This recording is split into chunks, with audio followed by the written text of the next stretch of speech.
Hello friends, happy Tuesday. Welcome in. We are beading. Oh, guess what? Yeah. I didn't even change my stream titles. They're the same. Where's my dashboard? I always forget something, right? I think it's the same. Yeah. It's the same. We're good. Doodle-doo, we're continuing the domino bracelet.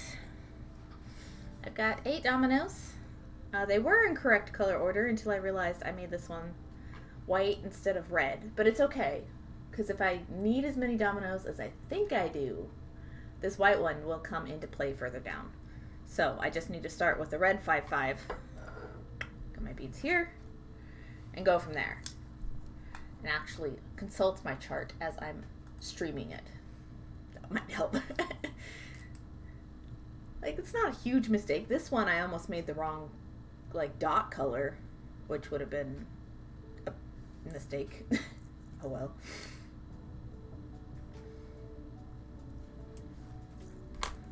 This is going to be a long-term bracelet. Let me get the book for when people get curious what I'm making. Oh yeah, this is a long-term project. Like, it may take me longer to make the bracelet than I even have the book on loan from the library, so we shall see. I'm keeping an eye out because I had another ILL.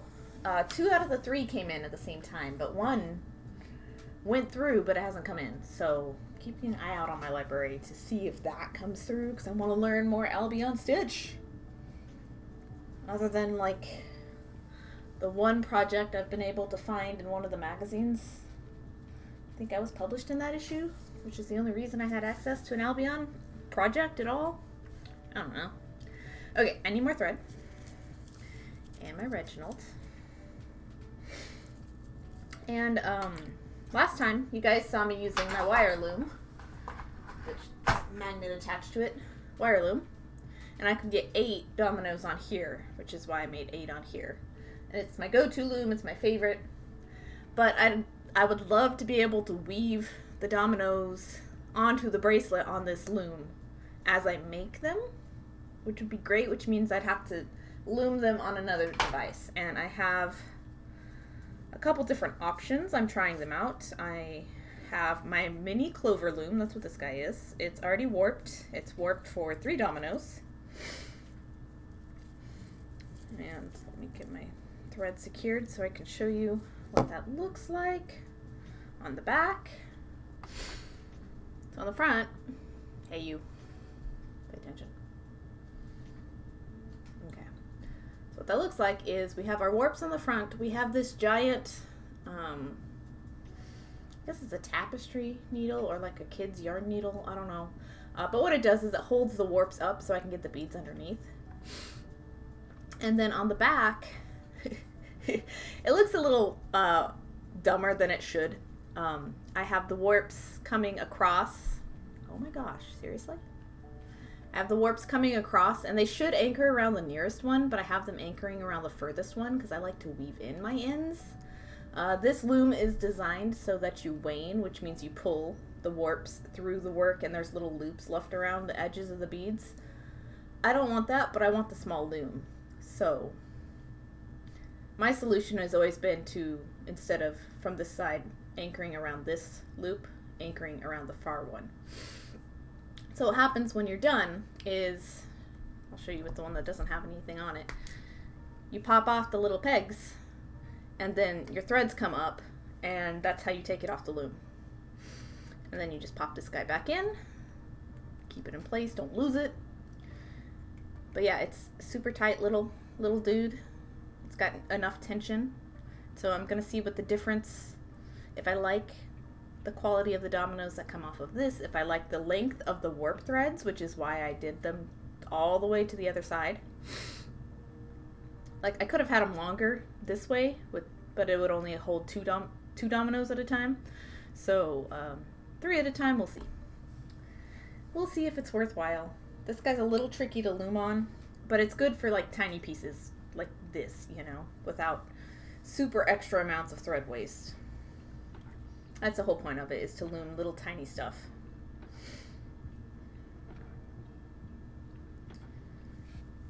don't know. And clover just makes good tools anyway. And I've used this a few times. I used it to loom a tiny peach.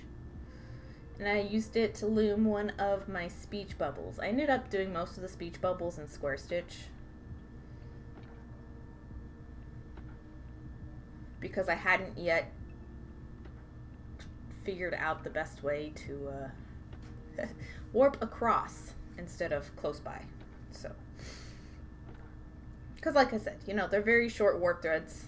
It's designed for you to wane instead of weave the ends in, which is some people's preference. It's just not mine, not for the style and look that I'm going for.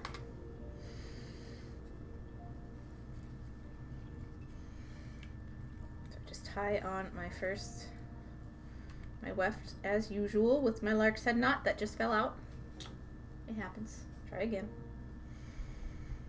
Make my little loop, my little overhand with catching the loop inside. It doubled up right where the old one was. No!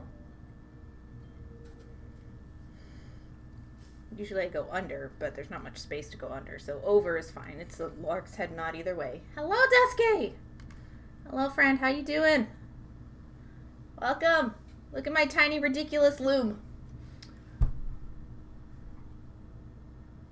Come here. There we are. Look at it. This is a clover loom. This is a baby loom. Look how ridiculous.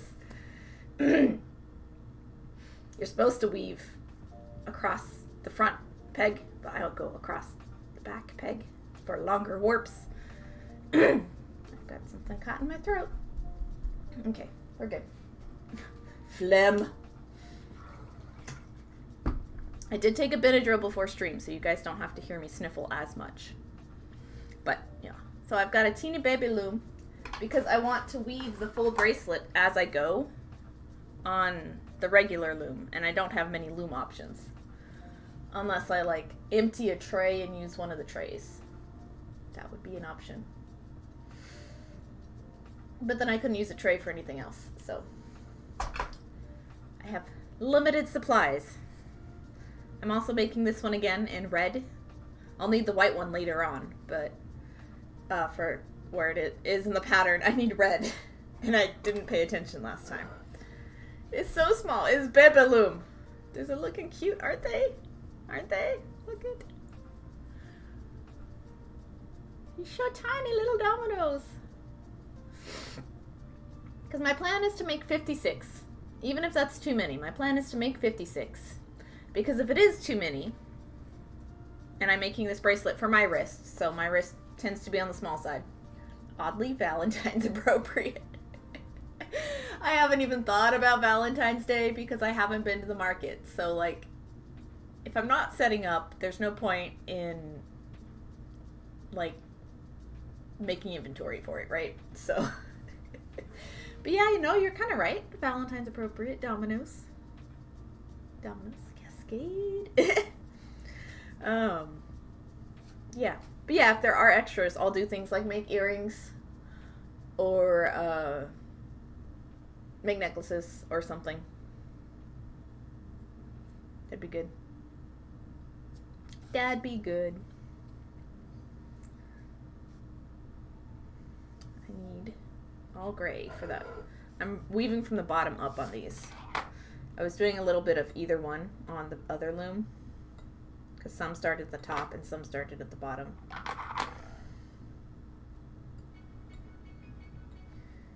2, 3, 4, 5, 6, 7. I almost did 8 and I don't know why.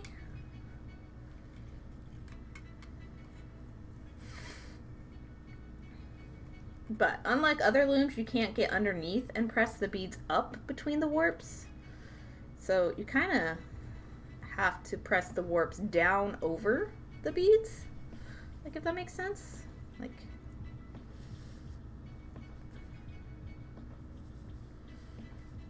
the first one's always tricky. I haven't used this loom in a minute either, so.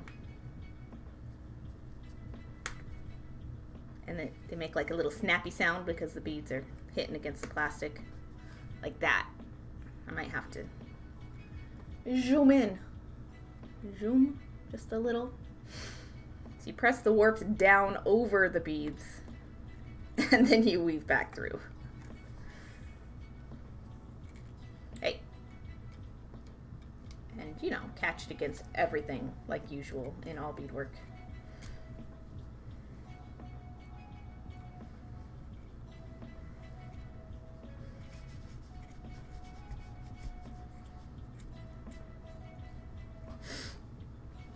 Is that loom just for looming super tiny stuff? It is. Just for looming super tiny stuff.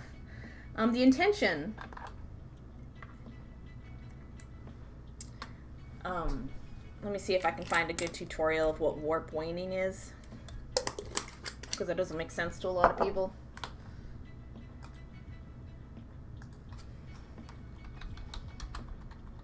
Bead loom warp waning.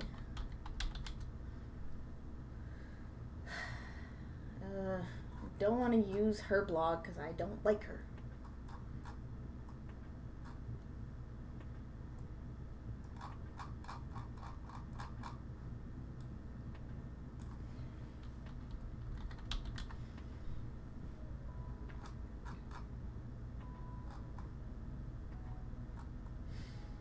Okay, well, I'm not going to show you some of this because I don't enjoy the attitude of the artist who teaches this method mostly. It's a very common method, but like a lot of the stuff online out there is from an artist I'm not very fond of. But basically, let me see, do I have anything with warp threads on it? No, I don't. Basically, when you weave a piece and you cut it off the loom, what you can do is you can pull one thread at a time this way and then that way in opposite directions, and what it does is it makes little teeny tiny loops over the ends of the beadwork, which is a way to finish it off without having to weave anything in. But I'm not a loomer who likes the little loops over every other bead at the end of beadwork, so I don't do that. So I intentionally make the warps longer so that I can weave them in. I don't know. This is a project just for me. It's not something I'm planning on selling. Doesn't mean it won't ever sell. It just means I'm not planning on selling it. So I'm not worried about the time investment, you know. Because really using the tiny loom doesn't add any benefit. As far as time investment goes, it's still time consuming. And like other people will point out, something this small, you're better off just square stitching it, honestly. The reason I'm looming it is because the upholstery thread, as the warps, gives a lot of stiffness to beadwork. Okay, loomer. Just kidding. Why? Why?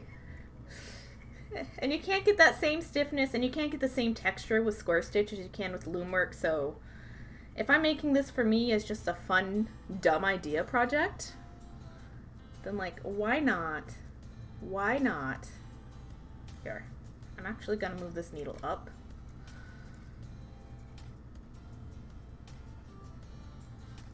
So I can snap this down. Come on, get in there. Like I said, I haven't used it in a minute, so. Ah.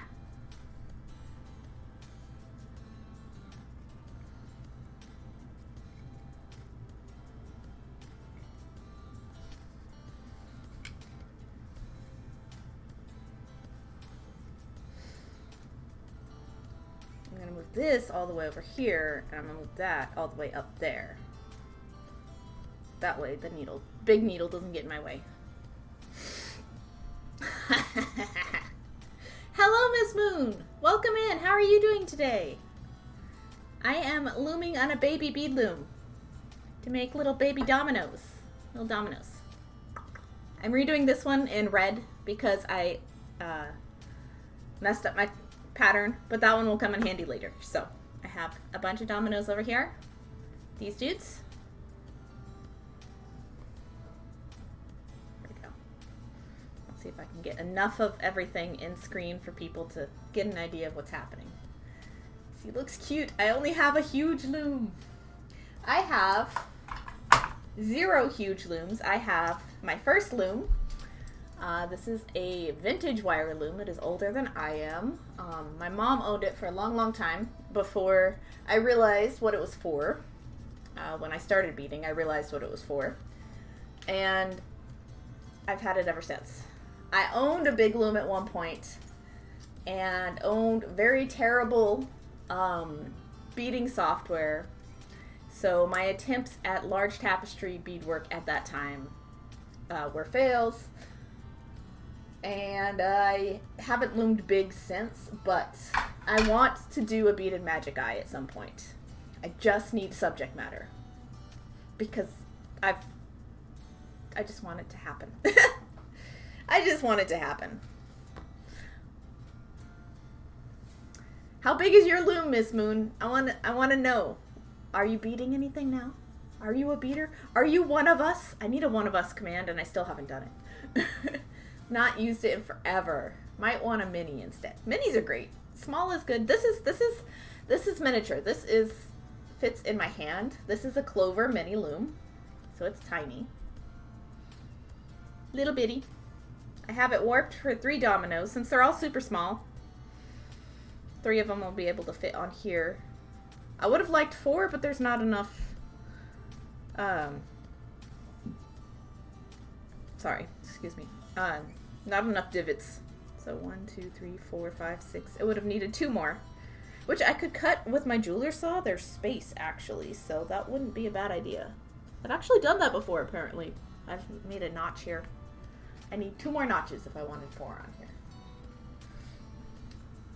Miss Moon, I'm a beater, but most Greenlanding jewelry, Greenlanding, and candle holders, earrings, and so on. Ooh, please inform me. I do not know this term. Greenlandic. Still, please educate me. I would love links. I want to know what this looks like. I am fascinated by all types of beadwork and jewelry across the world. Are you overseas? Are you in the? I'm in the northern U. I'm in the U.S. I'm in the southern U.S.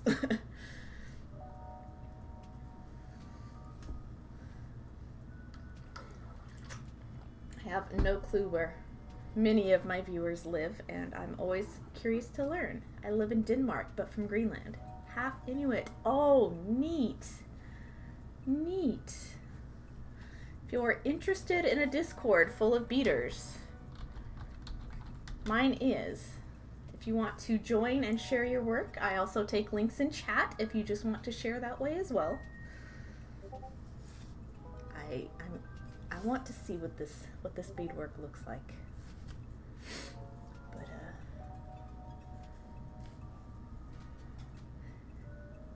indigenous beadwork from overseas. I want to know what this looks like. I'm very fascinated. I'm not indigenous of any sort. Like, I have a very, very, very tiny amount of Cherokee in my blood somewhere. Like, in my brothers, it's obvious they're both darker skinned. It's from my, like, grandpa's mother's side. Nobody knows what percentage, but that's the only knowledge we have in my family. So I do not identify, qualify anything as any sort of indigenous. I am a contemporary bead artist. I do not make indigenous works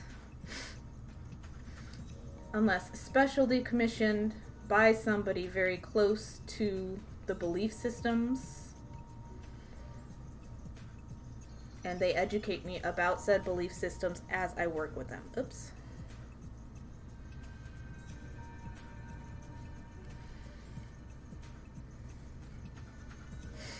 Which has happened twice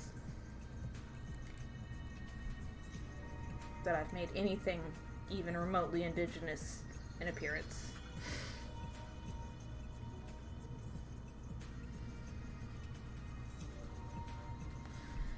Dusky. I think I'm just a loaf of white bread from Scandinavia way back. I think, well, there's a lot of Scottish and English in my family history. My last name is derivative of some Scottish surnames, and from my dad's side, and then from my mom's side, something to do with the Tudors, but I can't even tell you what. Like, could have just been maidservants. Who knows? Cool. I'll see if I can find some pictures. Yes. Yes. But yeah, it's funny because, like, historically, like, the clan that my family is from and the clan that, like, my sister-in-law's family is from were, like, blood enemies. And my brother married cross clan many generations later. This always amused my dad to no end. She's from New Zealand, you know, but New Zealand and Australia were penal colonies of, you know, England, and who knows how all the family lines played out. It's fascinating, though. Esky, so I kind of want to do a beaded D20 with peyote triangles. You could do it. Wait. Are D20s triangle sided? It wouldn't be hard. Like, yeah, they are. Like, do you want numbers too? Because numbers is where it would get difficult.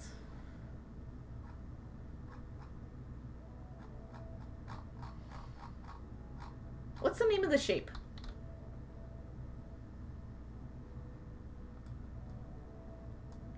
What's the name of the polygon? P-O-L-Y-G-O-N. Icosahedron. Okay.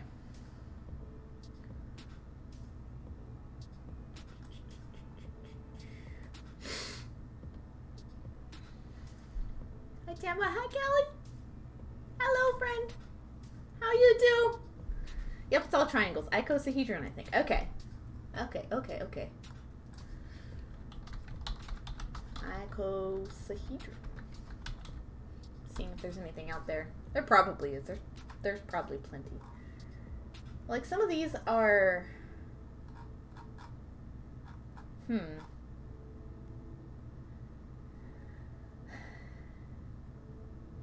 As much as I love bead mechanics work, I'd probably, like, stay away.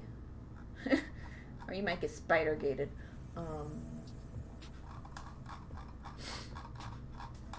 BRB. Oh, cute dominoes. Hello, Bubs. Hello, Elisa. How are you doing? Hello. I got distracted looking for icosahedrons because Jessica wants to make a D20. Rhombic, mosaic, beaded icosahedron.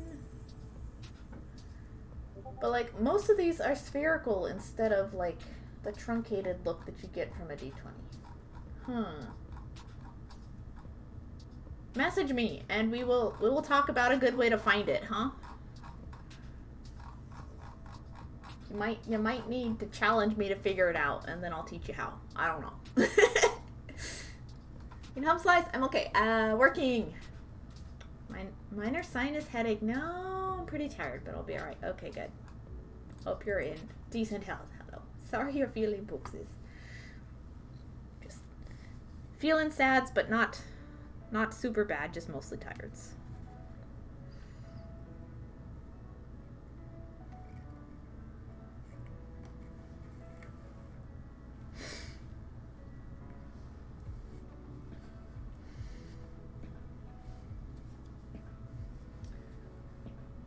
But yeah, I don't know what I'm doing. I got sidetracked with the D20. Miss Moon's gonna be right back. All right. But yeah, I would look up beaded icosahedrons, do some research, see if there's some tutorials. I think Judy Walker's book has them in there. Let me see. I have a copy.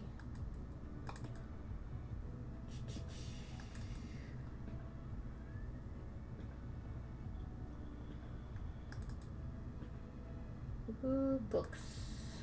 Judy Walker. Beaded Sphere by Judy Walker might be a good place to look.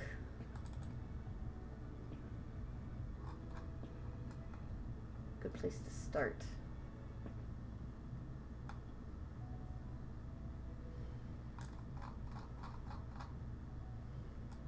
I'd have to look through it for you though, like later.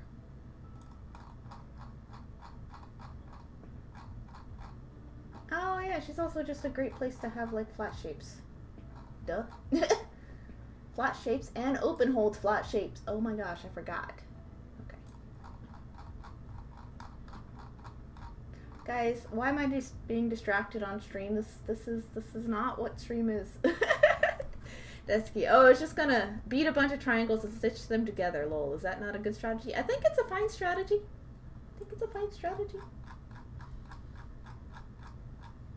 Like, I don't see why it wouldn't be.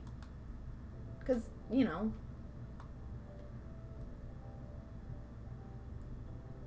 the D20 is a flat-sided surface thingy.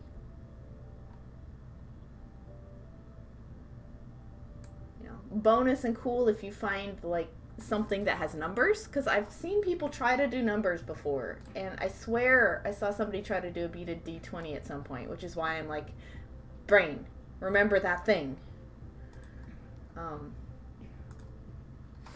But it doesn't hurt to ever do any like geometric research on stuff.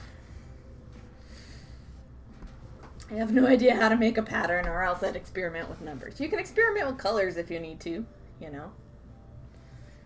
Just the shape of it is all you want, really, right?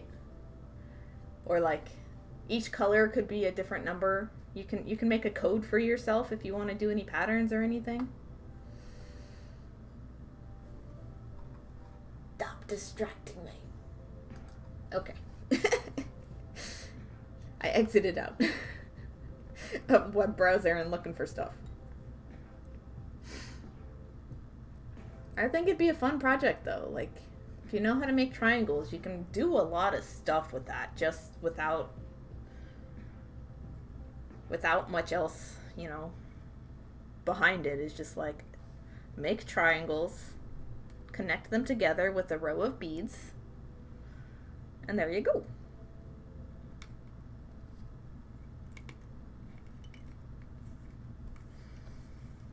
How much I like this little loom until I use it again, and I'm like, oh no, it's so shiny, it's so cute, I love it. It's so little. No idea how to make a pattern. Oh wait, I already read that already. This is not my fault. Desky. How many times have you said that before?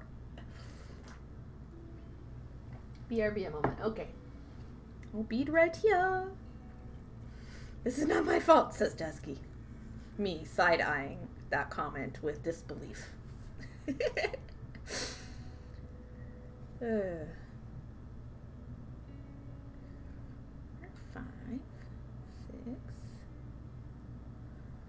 7. Ooh. I stretched this morning and I still feel a little sore. I don't know what I did. I claim I did nothing.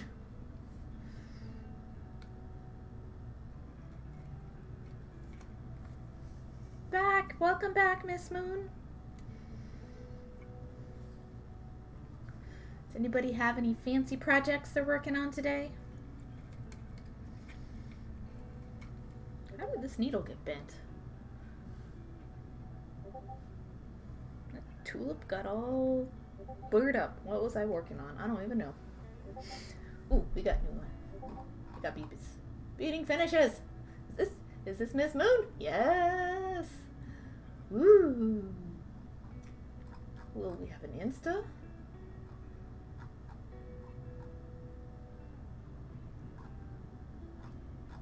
Look at all this beadwork. What am I doing not showing you guys? Look at all this beadwork.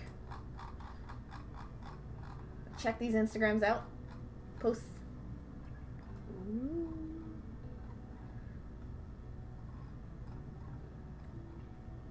Yeah, this is a style I am not familiar with. Oh, that looks like fiber and beads. Cool. Cool. These are gorgeous. Just had to take a few pics of things I have in this room and many more. Oh, wow. Ooh. Can't see the beads well enough. Ooh, do these have names? Like the stitches have names? Some of the techniques. They look like variations of netting and chevron stitch, some of them. Ooh. Dimensional objects, though. These are cool. I love this technique that you're using. The part of the Greenlandic National suits the fiber 7 beads one. Okay, cool. Yeah, no, you're welcome. Like, these are gorgeous. And some jewelry. Looks like a variation of chevron and or netting. I've never been good at chevron. I've never made like large lacy necklaces very often. Some, but not a huge amount. And then like a placemat type item here. Let's go find this Instagram. Look at the people. Look at the people. Look at the detail in these guys. Oh my gosh. Let's go here. No idea of the names in English. That's alright. Like, it looks like a type of netting. It's like this.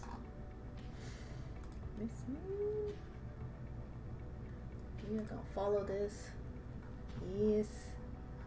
Ooh. I don't want to show family if you're not okay with showing family.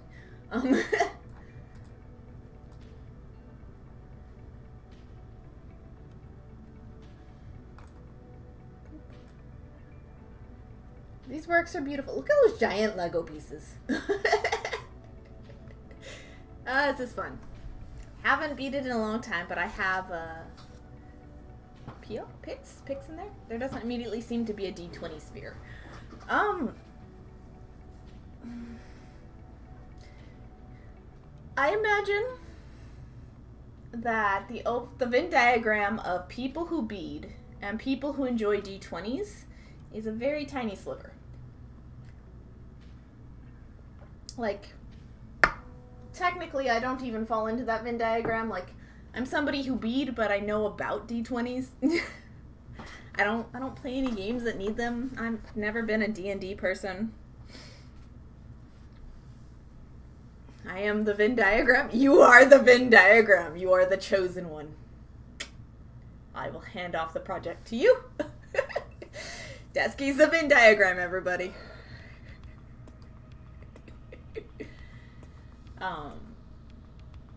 I know that there's perler art of D20 stuff, but the thread path of perler art and seed bead work is not always the same.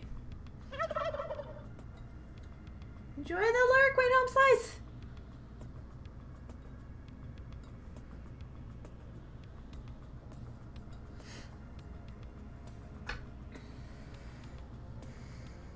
Don't you love when you get to the end of a Google search result and you didn't find what you needed?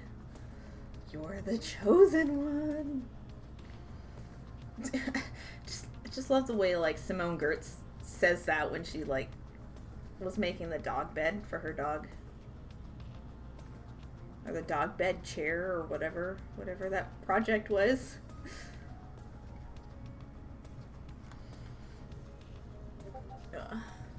Yeah, I might just paint numbers on it. You could do that. Yeah. Dodecahedrons. This one's more an icosahedron.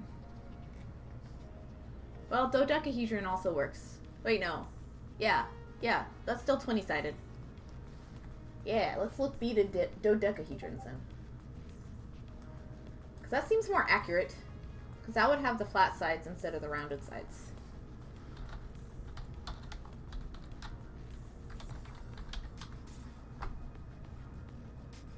Yeah. Wait. But that's not triangles. Those are 5-sided. Dodecahedrons are 5-sided, not 3-sided. Icosahedron is better.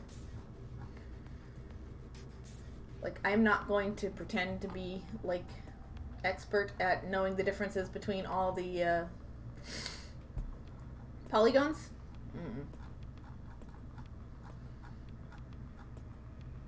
Because a rhombic dodecahedron is what we made for, like, the beaded star. And that's 5 sides to each face. Yeah, the icosahedron is the 3 sides to each face. Ooh, there's too many. There's too many, and I can't keep track. And, like, I misquote things all the time. Geometric beadwork is fun and frustrating at the same time. It's mostly the frustrating part. Then it's the fun part. And then it's the tedious and boring part. And then it's finished. All I heard was D20 talk. Yeah. Desky wants to make a beaded D20 out of peyote triangles. So, like, out of these. But 20 sides and a D20 you can roll.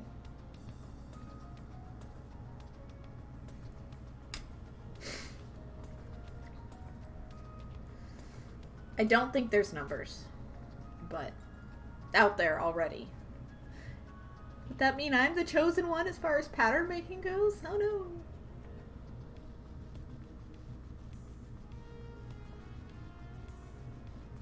Six, 7. How are you doing today, Elf? How is the unpacking and moving in process?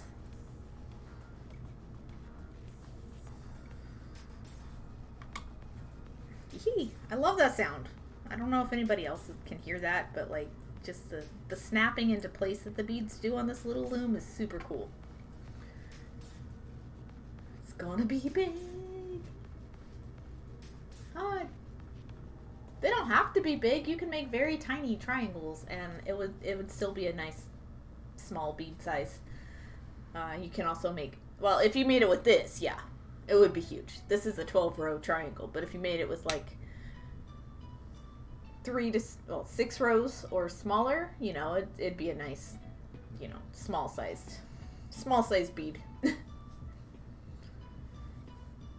Making a beaded bead.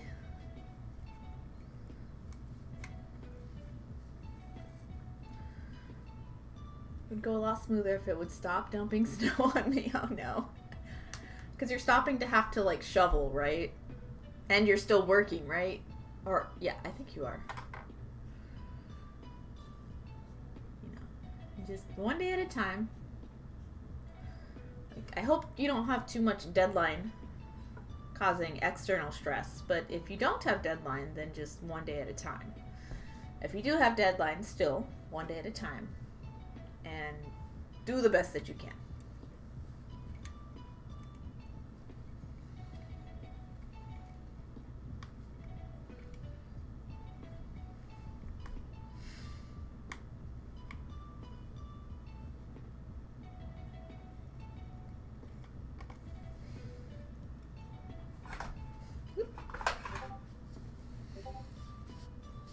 Yeah, I know the snow is interfering, but snow is also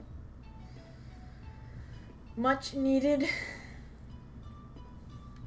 for the water supply in general. Everywhere. You got this. I believe in you. I believe in you. Who to beat? Oh.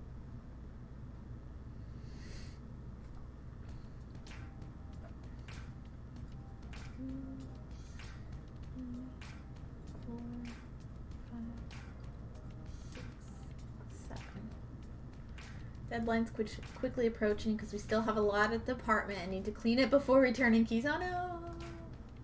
But it's not there yet, so oh no!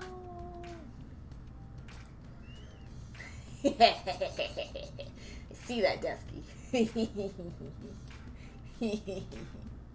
I've done something right.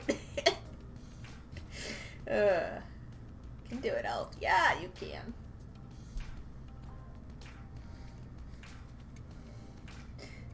Did the SEO gods do something in my favor? How did I come up in search?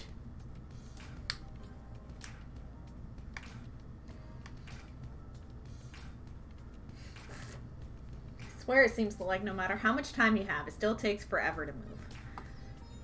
Ugh, don't tell me these things.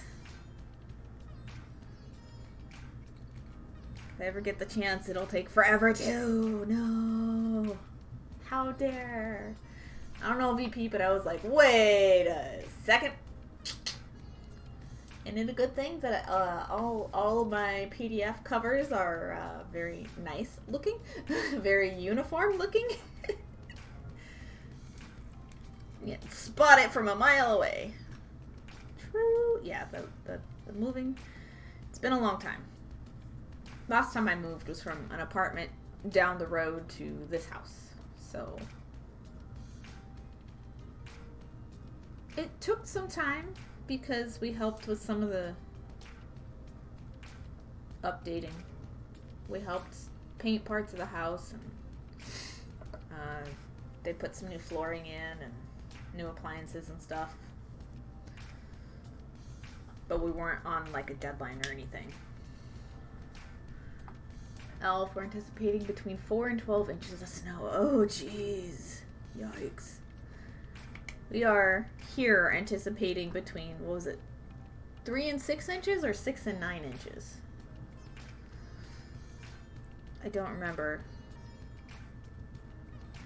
Because it's supposed to start at like 9 p.m. tonight. Or I think it's actually mostly to the north and west of us. So we'll get like the fringes of that. We might get like a dusting or an inch. Don't know.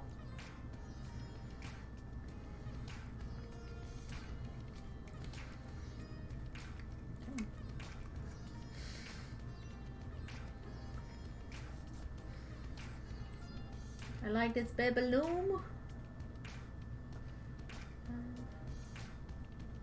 It doesn't take up as much space as the big loom. And if these dominoes turn out as nice as these ones, then I'll be able to weave the full bracelet on my standard loom and add them as I go so I don't lose track of the order of the dominoes.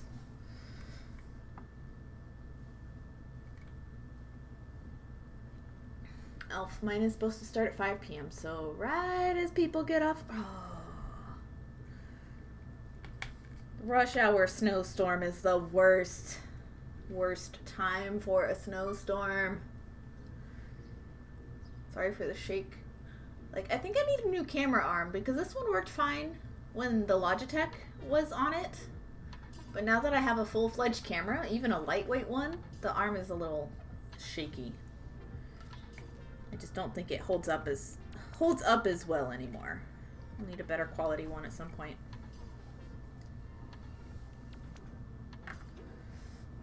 Don't want to drive to apartment in rush hour while snowing. No. I imagine not. I don't want to drive while snowing, period, much less rush hour.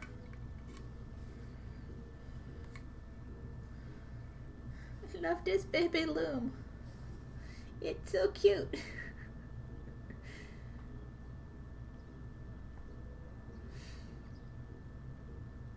I hope the warp threads are long enough when I take it off.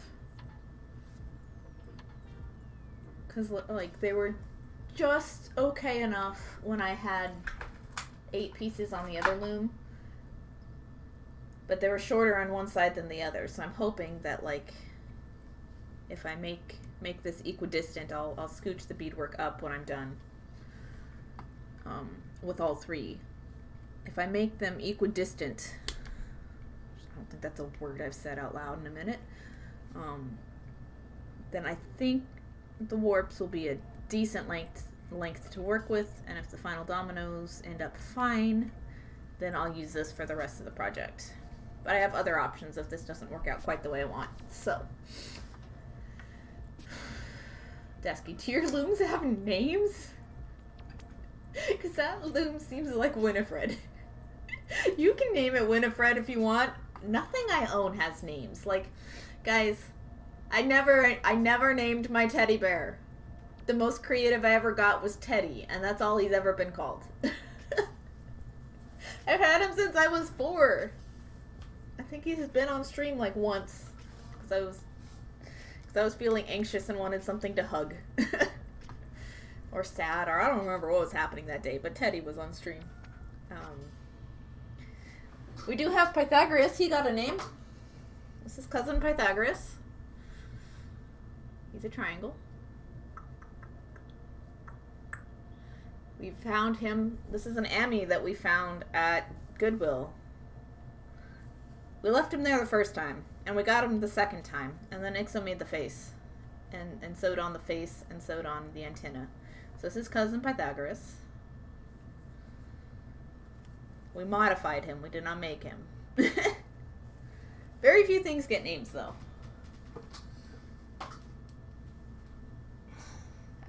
I've just never been a naming inanimate objects or even plants kind of person. Like, some necklaces get names just because it's easier to describe them that way, but most everything I have doesn't get named. Elf debating if I want to run to Costco to pick up our cards and maybe a few things for the house, like tuna. Well, if it gets you out of the rush hour traffic, that might be an okay idea. Gonna depend on the snow actually starts before 5 or what we're anticipating. Right. Cute. Yeah, Pythagoras is great. I love him. He helped me pack up a D-stash once. He rolls up all the beats. Oh, for 70% chance of snow at 5, but it jumps to 90 at 7. Oh, jeez. So you're almost guaranteed it regardless. Moon, my daughter has a crochet chicken. His name is Chicken. We don't have great names either. I'm glad I'm not alone. I have Derp Chicken. She's great. I love her. I made her when I was probably 15 because that's when I actually found the magazines. Yeah, Derp Chicken. That's from the first Beading magazine I ever bought. I need to go find a copy of it. It's like April 2004, maybe? Spring 2004? I don't know. I forget exactly. But Derp Chicken. She great. Love her. Oh, it is cool. Yeah, what's the artist's name who designed it? This, I do have some art. Documents. Maybe. How to. Project scans. Nope. Damn.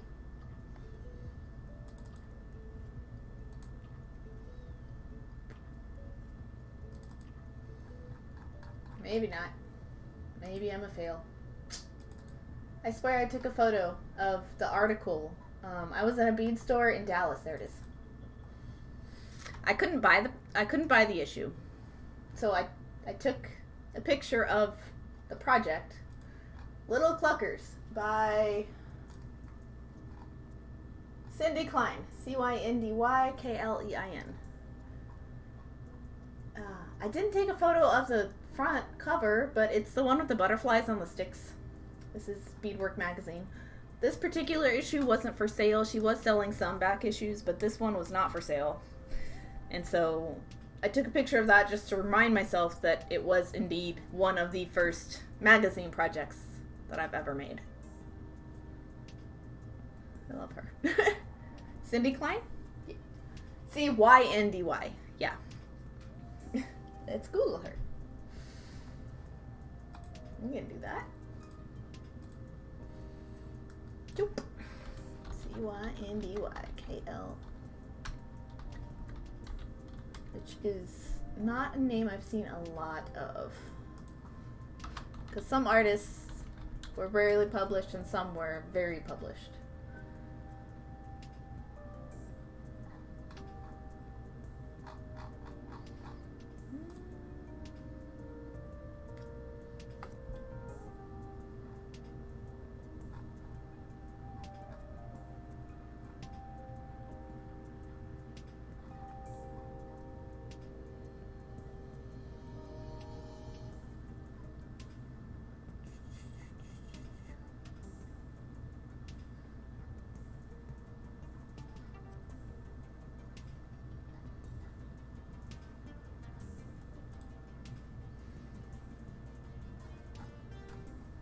Don't know.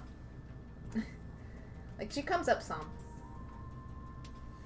Like, we have some for her for beadwork. Nothing, like, talking about projects she's done.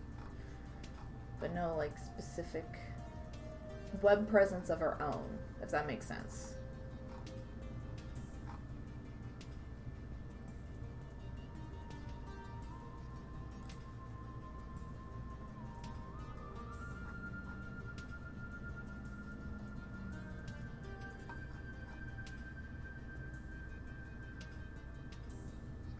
I think she just passed away last 2020.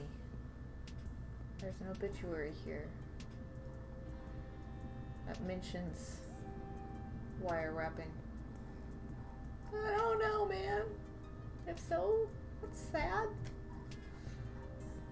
But she doesn't have a solid web presence.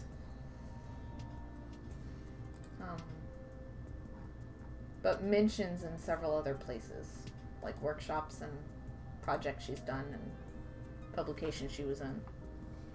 That's all I got, though. I'm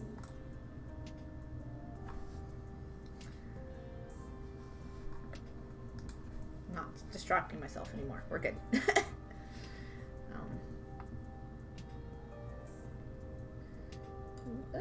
4, 5, 6, 7. But yeah, Derp Chicken is from early years of beadwork, and I love her. And I used the beads I had at the time. And I never got around to making the chickens, like the little baby chicks. So maybe if I ever get that issue again, I will manage to make the baby chicks. Or maybe deconstruct this one. Not deconstruct it, but like reverse engineer it just by studying what it looks like now and trying to do it with little guys. I don't know. I'd rather find the issue though, because that's a sentimental issue for me. Like, I want that issue specifically for beadwork. But in general, I just want to go back and like hunt down all the old issues I was in, because like I'm not getting published anymore. It's never going to happen again.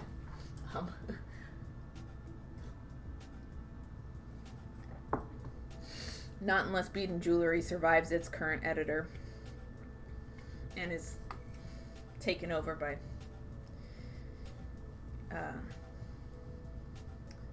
someone more approachable.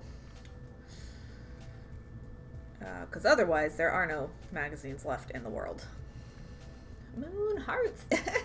Yay. Yeah. Come on. But yeah, I'm not going to get published in magazines again, at least not for the foreseeable future. Who knows what the publishing world is going to look like. You know, published digitally is not much of an option either. So, like, I'm going to be self-published for the most part. I did recently finish a tutorial. If you guys want to see it, it's beautiful. It's beautiful and I love it.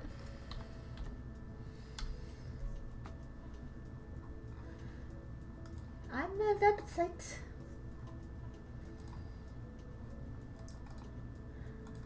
Pop the link in chat, but I'll show you too. Boop. Oh, come on. The whole thing's not a hyperlink? How dare you? How dare you?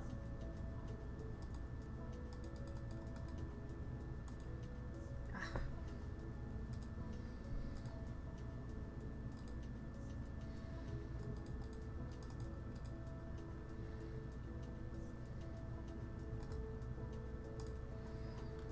Try that again. Nope. Fail. I don't know why. What happens if you click it? It's still at the top. But anyway. I don't know why that doesn't work in chat. That's weird. Anyway, here is my copper teardrop necklace tutorial that I just finished. I listed it the other night, actually. This thing is taken me since last April to finalize. The reason being, woohoo, right? Woohoo! Hype! Hype emote in chat! All the kazoos if you have them. If you don't, whatever hype emotes you have are great. I'm very excited about this. the copper teardrop necklace. It was called something else. It was originally published for Beadwork Quick and Easy ebook in 2018. So it was a digital publication under Beadwork's name. So this one didn't actually get to be in print, which is kind of sad, but that's okay. That's the only one that didn't. Well, one of two that didn't. Two of them, my projects I did get published, were published digitally. This one was one of them.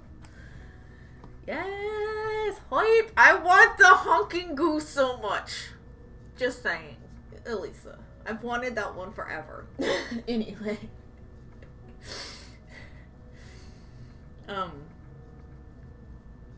What was I saying? Oh yeah, so here's the cover. It's gorgeous. It's beautiful. But the reason it took so long to edit from April till now is because I had originally written it to standard for a magazine, and then they had further taken those instructions and formatted it for themselves, and so trying to parse out what I was actually trying to convey in the instructions. There's a little bit of difference between artist version and editor's version. So I went back to my version, my original version. And I also had to make more illustrations than what I had sent them. So there was just a lot more work involved than I was expecting. I'm so sorry. It's okay. It's okay. I got to use the bear sip for a while there, which was super cool. Hi, Ziggy. How are you doing? All right, and so here's the materials page. Oh, isn't he gorgeous? Okay. Oh, hey, you, come back. Reginald, don't go yanking my chain. So yeah, we have all of our seed beads. We have the teardrop. I'm probably going to make a kit of this one at some point. I need to do a custom, like a made-to-order kit option on my website so that you can pick a project that you like, and I'll send a physical copy of the instructions as well as a made-to-order kit, especially for projects like this where there's a specialty component. These are available at the Joann's near me, which is an hour drive, and it's in a chain of like 12 or so. So I have some extras that I can kit up if requested. But I can't guarantee that they're at every Joann's, and this project is specific to this teardrop. It can be modified for other shapes, if you're willing to have patience and, like, do the math. But yeah, so here's all the findings. We have crimp beads, we have jump rings, we have head pins, we have the clasp, and then all my tools of the trade. Lisa, cough. I am thinking about going back to being an affiliate if I have the chance now that my life has calmed down. Woo-hoo. Cough. I will think about subbing if and when my finances get to a better place. I haven't subbed to as many people lately because I'm broke ass. But that's my own. Always support people when and if you can, not ever feel obligated. So, like, when and if I am able, I will start supporting other creators. But yeah, so beading thread. This one was KO in this project. It can be whatever. Size 10 beading needle, 7-strand beading wire, round nose pliers, and the chain nose pliers and the crimping pliers were all new illustrations for this project. I already had the wire cutters. No, I had these two already. It was these two I made. My bad. I made these all from scratch. Especially this guy. Look at him. Look at him. Look how beautiful. He's my favorite. I loved drawing this. I loved it. Feel that, dude. You did those illustrations? They look amazing. Yes, I illustrate every single bit of my tutorials. I did. Ixo did the hourglass, actually, but and Reginald is Ixo's drawing. But I do pretty much all the rest of it. You know, he's done a few things every now and then. He made the initial layout for these tutorials, and I just fill in and rearrange as necessary. But I do all of it. You know, now I haven't asked him to make me anything in a minute. You know, especially since I like figured out how to make pliers. And here's the examples of what your finished work will look like. So this is the one I based it off of. Desky actually owns it from like a giveaway forever ago.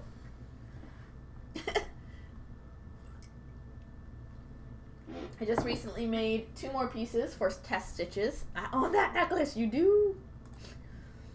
It's so pretty. But this is the one I based it off of. So I actually base all my illustrations off of real life color palettes. More, and then here's a blue and peach and aqua one. Slightly different chains, slightly different beads. Big beads, anyway. And then here's a purple and aqua one. A couple different purples with a pink gem. Those are like dyed rose quartz, I think. Like super dyed rose quartz. They were all super pretty. That's fun. Yeah. Desky won that one like 100 million years ago, it feels like. This one was super pretty. I loved this palette. And then they're rare. All my tutorials are $5. You know, it's technically not enough, but also passive income. So it's kind of that weird middle range of I should probably charge more, but also I don't know. But anyway, the main motif is always like pretty, and then like there's all the rest. So like, and I have my other tutorials are all down here. I probably need to do page tabs because I'm working towards putting more stuff up. Here we go. And all the rest. This one's a freebie. It's just a technique.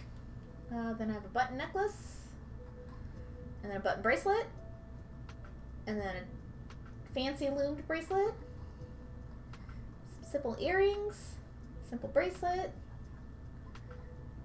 Christmas tree, an old tutorial necklace. This is the one Ixo made, an old pendant, and then my newest one. Ta-da! They look cool. Yeah. Passive income is hard to price. Yeah, this is passive future income. Like it's a gallery of passive income, basically. That's what tutorials are. And you know, I haven't read enough on it, but I also know like the limitations of what people will pay for PDFs. And so right now they're $5. They've been $8 in the past. I could probably go back up to $8 at some point, but for now this works. I'm not upset. Anyway, I just finished a tutorial. I'm so proud. I'm so happy. It's done and out of the way. I'm so relieved. I can work on something else. I actually have started working on something else. I have the first draft up for the purple earrings, the purple tile earrings. I have a first draft. I do my first drafts on paper. Bezel tiles, woohoo! And colorful pins. So materials, and then like steps and like janky doodles. Janky doodles. This is the earring in my colored pencil doodles. So I found a use for my new notebook. Probably time I have a tutorial specific first draft notebook anyway. So that's good. That's cool.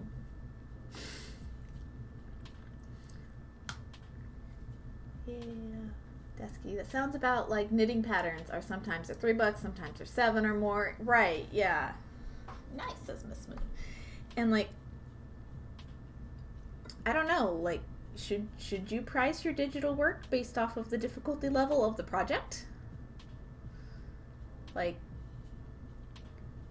regardless of how easy the project is to make, the digital work that goes into, like the ones I make anyway, I can't vouch for anybody else. I know I put a lot more work into some of my tutorials than I've seen in other places, but that doesn't mean there isn't an equal amount of work in tutorials that are out there, you know? I actually have never timed it because I'm scared to know the answer. I really am. I just average like 40 hours of work for a tutorial, and so like eventually, if I'm very lucky and very, very successful, they'll pay for it themselves. But right now, they're just pieces of art that I have fun making, if that makes sense. Like, I enjoy the artistic process of making the tutorial as much as I made the piece itself. And they take many, many, many times longer than it would take to actually make the piece. So it's just like, I don't know, like, they're all time consuming, the making of the tutorial. Like, I don't see why some should be more expensive than others. I don't know.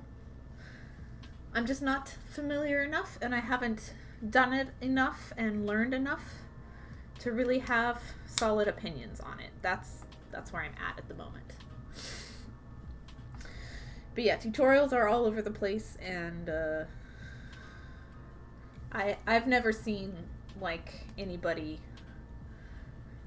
who's done it super, super long term put out any like formulas for how they price their work. You know, it's just kind of all an arbitrary game. And you know, all artwork is an arbitrary game, right? So and we all play by different rules, and you know, that's fine. That's part of the fun of it. Let's see if I can make myself a half hitch knot so I can tie this off and start on the next one. I'm done with this domino.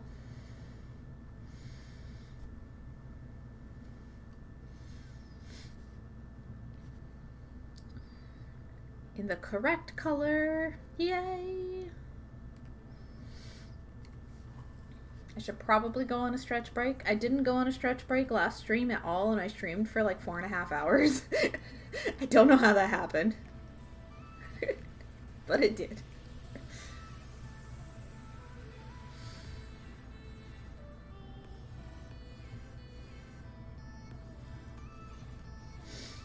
Oop, come on.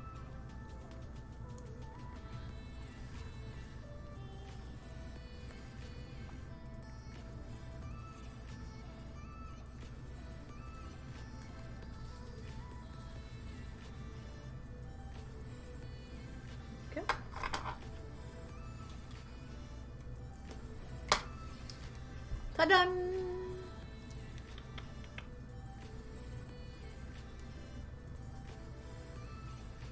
then do the same for the other two. Just change the pattern up. The next one is theoretically white. It's a 5-4 domino, is that right? Yeah, here's my pattern. 5-4, that's the next one on the list. I have so many dominoes to do. I'm way up here though. Like I said, this is a long-term project. It's not an easy, small scale, fun project. It's long-term. This is the first start of my year, actually. It's right at the end of January, and I'm pretty proud of that. I finished like a crap load of things in January. I even finished this guy the other day. Yesterday? Was it yesterday? Day before? It was yesterday because I was like nervously finishing something because I was all anxious about things. Here's my little white, blue, and green piece. Because I had accidentally set these two pieces next to each other last stream. And because I thought they went so well together, I'm like, well, you know, might as well use the beads colors in here to tie it in with this. It was initially a macrame wreath that Ixo made for Christmas. But one of the ones I didn't get around to. So, like, I used this piece that he made. Because he was just challenging me to do different stuff or use different materials, you know, or finish things that he'd started with different materials. And so we have that. And it has a couple of mini chain segments separated by actual chain to use up the rest of the green beads. I would have done more. I would have done another set if I'd had more green beads, but I did not. And I have one little tiny dangle. And then those same dangles, if I can find them and dig them out. Yeah. I made for some baby stud earrings. that match. Because this is a piece that my like best customer in town is likely to buy. Like I've known her for long enough that I know what kind of pieces she's going to gravitate towards. So anytime I make a piece that I'm like, oh no, Gloria wants this, I just go ahead and make earrings. I just go ahead and plan out earrings because she's going to want them. These are tiny and just her size, you know. So I have some ball stud earrings. I don't want to catch, does it? How about if I hide? If I hide? No? No? Okay, they're tiny. Desky. The way knitting patterns are, the simpler patterns that are maybe 1 to 3 pages and don't have a lot of formatting tend to be $2 or $3. $5 to $10 tend to be for things with formatting, design, and instructions. The size of the garment also seems to be connected because it means more pattern complexity. Alrighty. Callie. More bead puns. Okay, let me write it down. I keep track of these point redemptions. Where are we at? Have you done before? Yes, okay. Thank you for the 10,000 channel points. We're aiming for 25 pages. We have 1, 2, 3, 4, 5, 6, 7, 8, 9, 10, 11, 12, 13, 14, 15, 16, 17, 18, 19. We're 6 pages. No, I'm at 0. Oh no. We really want those bead puns, don't we? Yeah. But everybody listed here who's redeemed these points will get a thanks in the back of any updated Beater Late Than Never bead pun book that we make, which is gonna be great. There's no time frame for this. It's just a as it happens kind of thing. So yeah, he volunteered. I did not ask him for this. Yeah. Oh sweet. Yeah. But there we go. Keep forgetting you can redeem those. Like, I don't have many channel point redemptions, but the ones I have are pretty cool, so there's that. I took away some of the smaller ones because there was a little bit of a too much use, but I kept the bigger ones in place for now. I may bring back some more smaller ones again, like the hydrate and stretch again now that, yeah, soon. Break time. Desky! I just put everything away. Are you on here? I think you're on here. Yeah. Alright, so we're at 20 pages now. The goal is 25. So 5 more redemptions and I'll have to like make little sad pouty faces and say, you promised. You promised. So we'll see. Yay! Beater Late Than Never's on the way. Okay, break time. I'll be right back. I'll run an ad break and all that jazz. Go stretch and find a snack and something. See you in a little bit.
I've returned. Welcome back.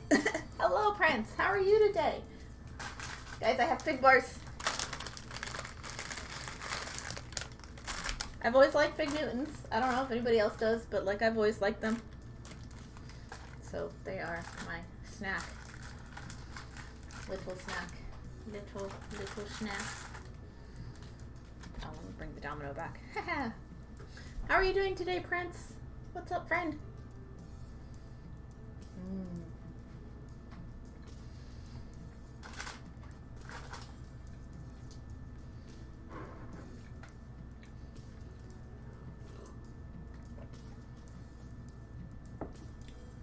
Huzzah. Oh.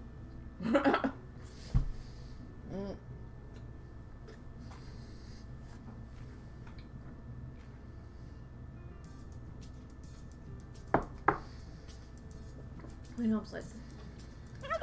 We're really gonna go lurk now. Oh no. School's almost out. Have a good stream. Hopefully we'll catch you a little later on my lunch break. Yeah, maybe. Leave this window up in my office for you to get the views. Aw, aren't you the best friend anybody could have? Like, ever. Thanks, Callie. Enjoy work. Say hi to kiddos. Prince, better trying to sort things so I can bring up the additional stash. Miss you too. Miss you too. Miss you so much. If things work out in the next couple months, I might. Don't make me promise because I don't know how things are gonna work out. I might be able to see you soon, but that's the only hint I get to give for now. Don't want to jinx anything.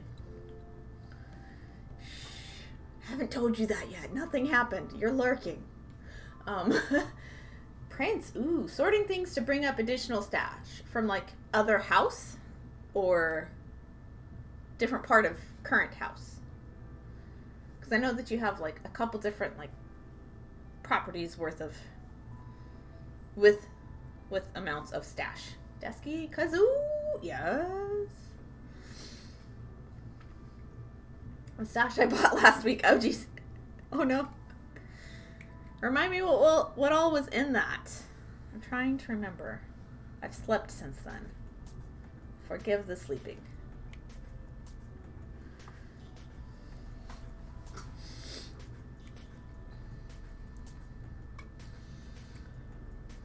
Yeah, I hate when my tails fall out like that. Oh well.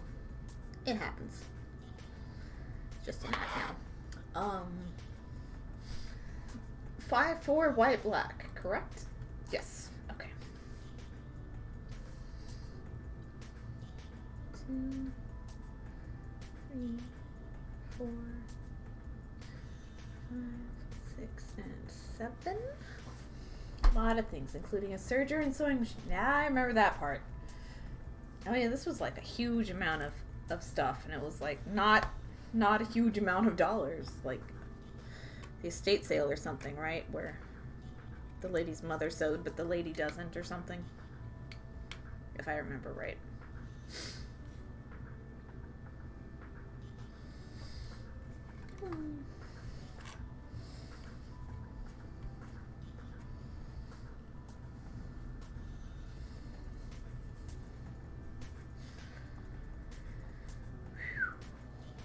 Loop.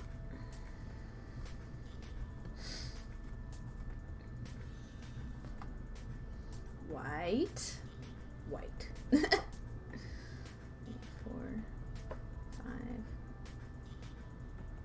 6, 7. 5 boxes of embroidery thread. Goodness. And I found Ada in the drawer. Oh, in the drawers? Neat. Oh, last estate sale I hit up, I found just a whole bag of Ada with a small selection of floss, and then like another estate sale, there was an entire sewing room's worth of stuff, but like we got there at the very end, and so like I just picked a little bit.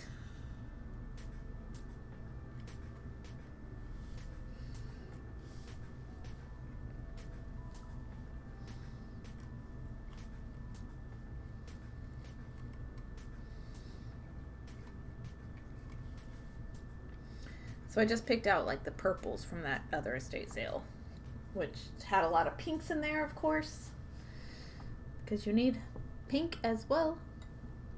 Plus beads and like floral stuff and ribbons. My gosh, you found like a treasure trove of various stuff. That's awesome. Dude. And I know that you like are mixed media enough that you'll find ways to use those things in various projects. Man, one could live in fiber arts forever, guys.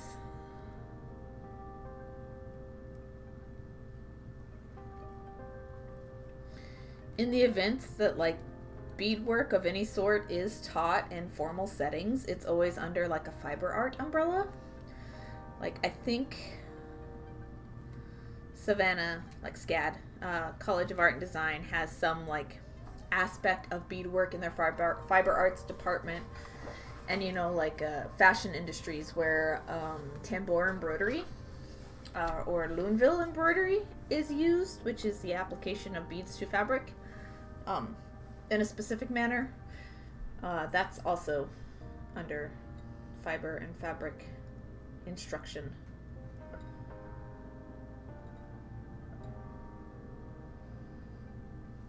And I've also like looked a lot at the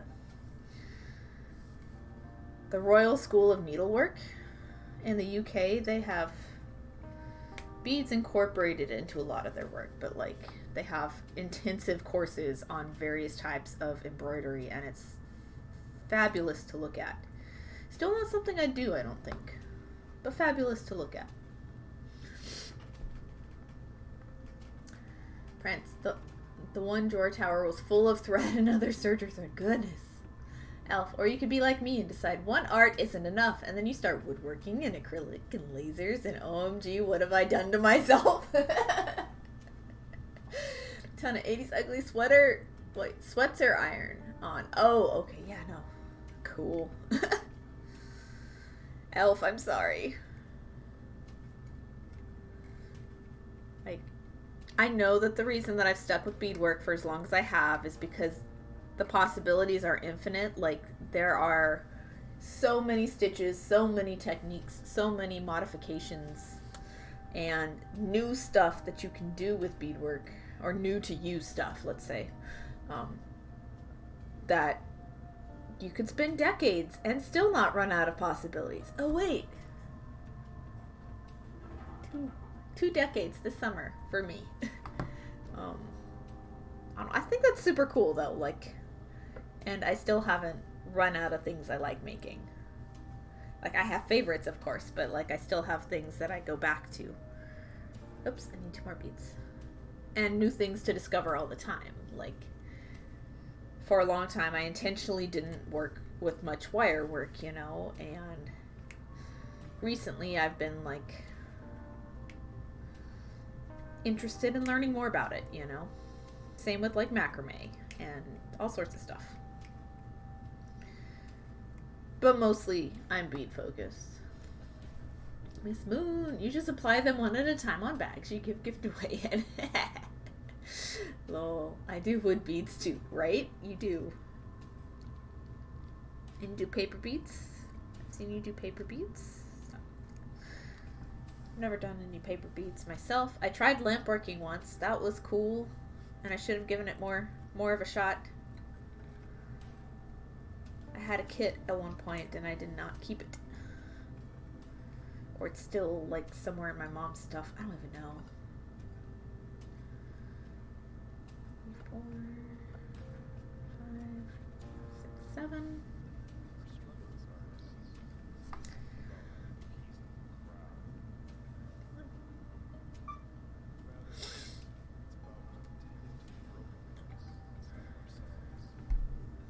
Oh, I'm finally starting to get some craft supplies at the house, so if I dig into them, I might actually be able to find a whip I can work on. Sweet!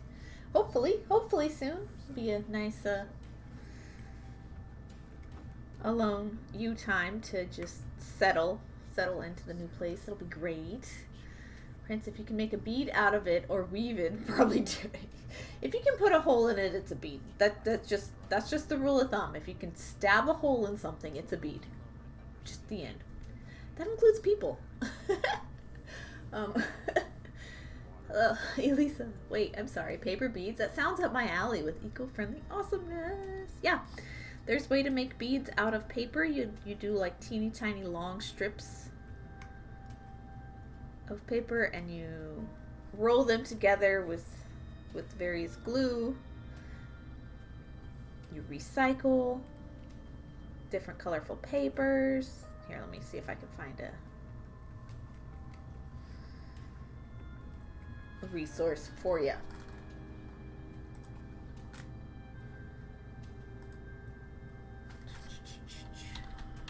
Making paper beads.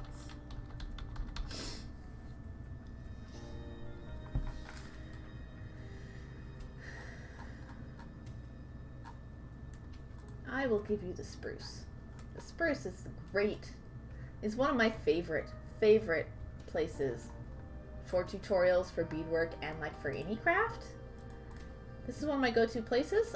Elisa here is a tutorial on how to make paper beads if you are so interested. You can do them with pretty much anything you have around the house. Have fun. Spruce is great. I'm not familiar with Rita Sheehan herself, but yeah, it's a great resource. Oh, I need to get my materials for Wolf George to eat still, but he's due a proper bath before I plug him in again, like a dust collecting kind of bath. I need to get my computer dusted off. Prancelol, I made beads out of bean labels and people got a good laugh. That was fun. Heinz baked paper beads. It was good. It was a good laugh for me anyway. Elf, I have holes, ears, people. Mine's out of the gutter. Does that mean I'm a bead? That's what I said. Ears.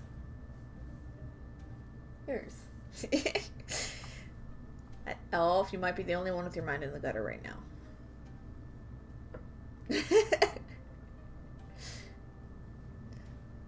Typically. Oh, that's, yeah. I'm not going there. Prince, I've used macaroni boxes too. Suddenly everything will look like a bead. Oh yeah, no, everything does. And just the color of packaging next to each other can look like a bead. My mom made like beads out of tin for a while. I've owned bottle cap beads in the past. I didn't make them. I still don't know how you make bottle cap beads because the tin is just hard to solder and or weld together, I guess.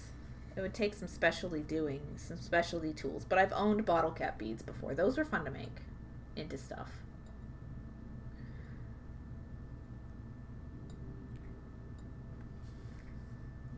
I had a whole bunch of root beer ones at one point that Ixo brought back from a trip that he went on with some family. And I wore that for a while, and then it sold to somebody who absolutely loves root beer as much as I do, and so that was cool.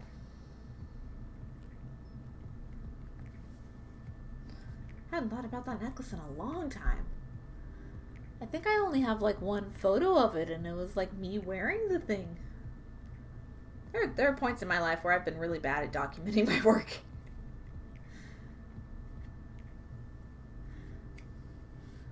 Elisa, Shanks. Welcome. Prince, ooh, I love the spruce. Yeah, I love the spruce. So anytime I'm looking for something and there's like a spruce article on it, I'm like, okay, I can trust this to be decent amounts of information, even if I've not read it, you know. They have a high quality standard on instruction and illustration, and just it's a good educational resource.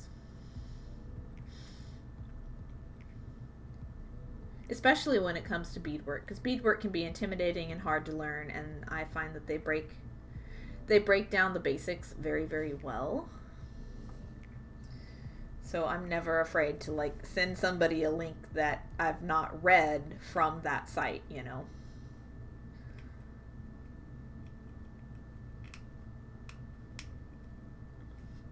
And I've learned a fair amount of my own knowledge, self-knowledge from there as well. Elf. When you cut materials, there's a dust residue. Oh, so you have to clean the fans and surfaces. If you don't get, it can clog up the fans and hoses and cause fires. Kind of like sawdust in a wood shop, right? But,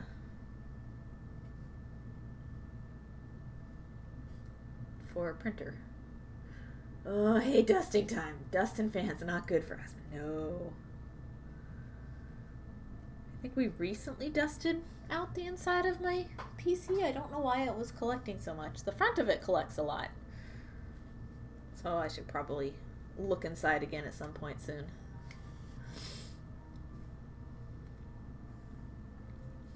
Elf Glowforge is mostly an enclosed system, so the dust isn't a huge issue unless you go outside the window it's vented from. Oh, okay.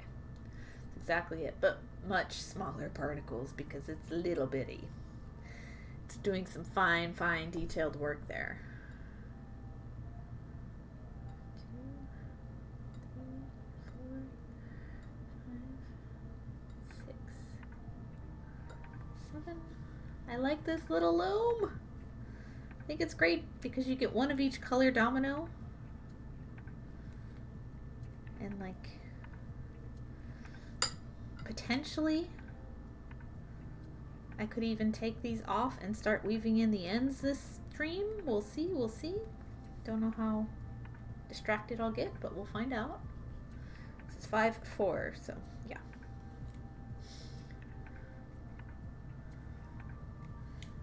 I'm glad I got it covered, yeah.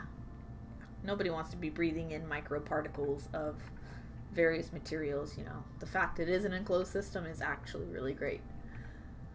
Elf live in Colorado. I can't say Colorado. There we go. Semi-arid means lots of dust all the time. Cleaning is important. Yeah. Yeah. It's fairly arid where I live too. Just I blink my eyes and then there's dust settled. And black is the worst culprit because you can see dust on anything black, and like everything around me right now, like electronics wise, is black. Like, no. My microphone isn't. It's white, but I can still see the dust on it. So it's time. It's time to clean. It's time to clean.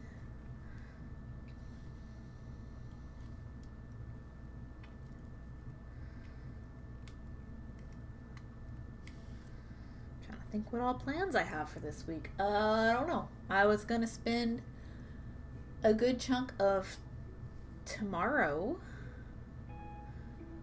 likely taking a crap load of photos, trying to get my website up to 100 active listings, and however many that equates to in just made to order and tutorial items on Etsy and Ko-Fi both. So like, that's a huge ass task. But I feel like it's a good task to be doing while I'm not at the market. 3, 4, 5, 6, 7. And I've always just, oh shoot. The thread's not wrapping around properly. 1 second. I've always just wanted that, like, just arbitrary milestone for myself. You know, it's also supposed to be like this magic number on Etsy, but like, I don't even care. Like, Etsy's not even my main focus ever in life. Never has been. You have an Etsy account? Well, yeah, but I haven't put any work into it, so you're not really going to see much.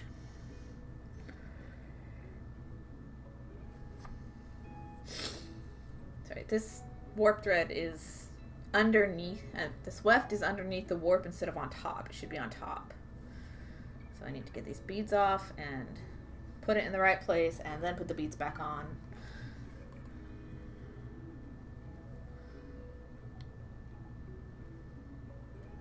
It went through all the other beads properly. Oh wait, no, it went under a couple of these as well, so I have to reweave part of this row. I'm distracted. Prince, you can or can't stand white electronics? It says can.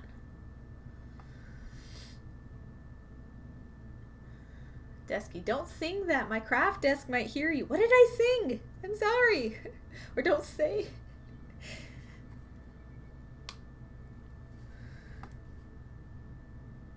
I didn't do anything on purpose, I swear. No. Electronics also emit a small electrostatic charge which attracts dust. Indubitably. Just makes it all the more of a constant chore. I am trapped. There is cat. Hello, cat. Welcome to trap. Can't. Oh, yeah. I know. Like, this microphone works better than the other one. But it, like, picks up the, it picks up the humming of my alt light more, so I have to have it at a different point on my desk. Otherwise, you guys are like, there's feedback. Make it stop. So it's like, okay. So they're on separate sides of one of my monitors. They used to sit next to each other, but the feedback was too loud, so. Dusky, I cannot remember how to find what percent of a number is of another number. Come on, brain. Fractions? Divide first number over other number, right? Online calculators for that. Yeah.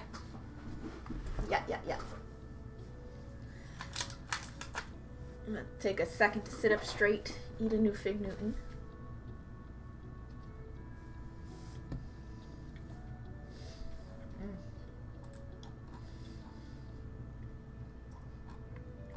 Well, that article's nice.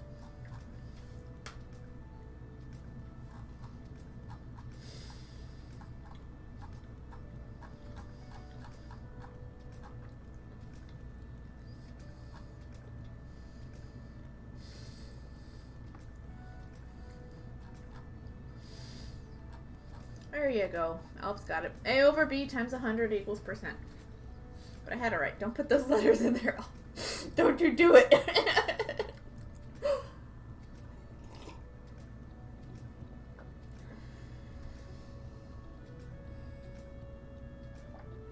Didn't know which to choose for A and which to choose for B. Gotcha. Usually the smaller. The smaller number for A, the bigger number for B. And then multiply by 100 and you'll get your percent. Or you can just scoot the decimal over 2 places to the right in, you know, and have it that way.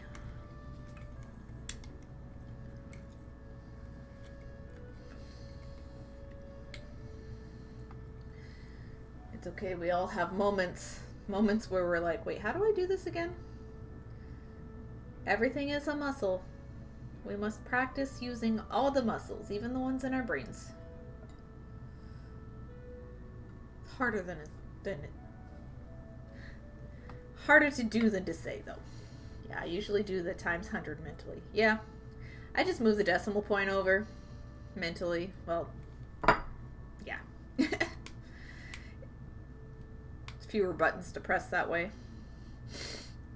Use it or lose it. Yep, exactly. Use it or you will lose it. That goes for everything from like an old job that you worked at that you got rehired at. Like, you still have to relearn that stuff, guys. You don't remember everything. Like, some stuff comes natural. Some stuff is like, oh yeah, that's what you do, or that's where this is, or I wouldn't be speaking from experience. Nope. I haven't had the same job multiple times, a couple different jobs. Nope. If I get 0.859, I just know it's 85.9. Exactly. And if you need to round up to the nearest whole number, then it's, 86.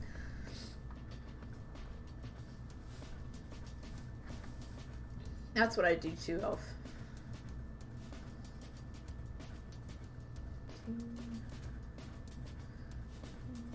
4, 5, 6, and 7.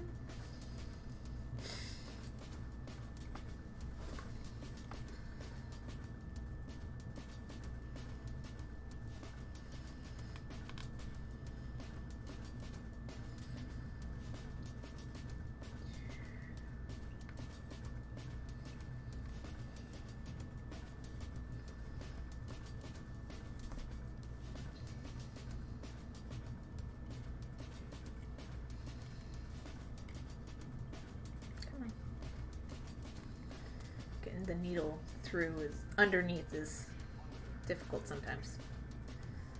Go. Making progress. Woohoo! Hisses at the maths. It's just kidding. Friends, I have a very interesting chart on my wall. It shows you at the inches, then the digital format, and then the millimeters and measurements. Huh. Inches. Inches. I have a very fancy stainless steel ruler that has all sorts of measurements on it. This is one of my Fire Mountain gifts from forever ago. I've got inches, and then I've got centimeters, obviously, but then I have like little bits that are like tiny.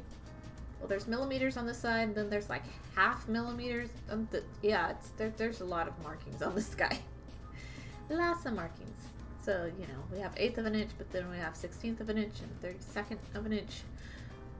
Yeah, 64ths of an inch. That's what this one is. 1/64th.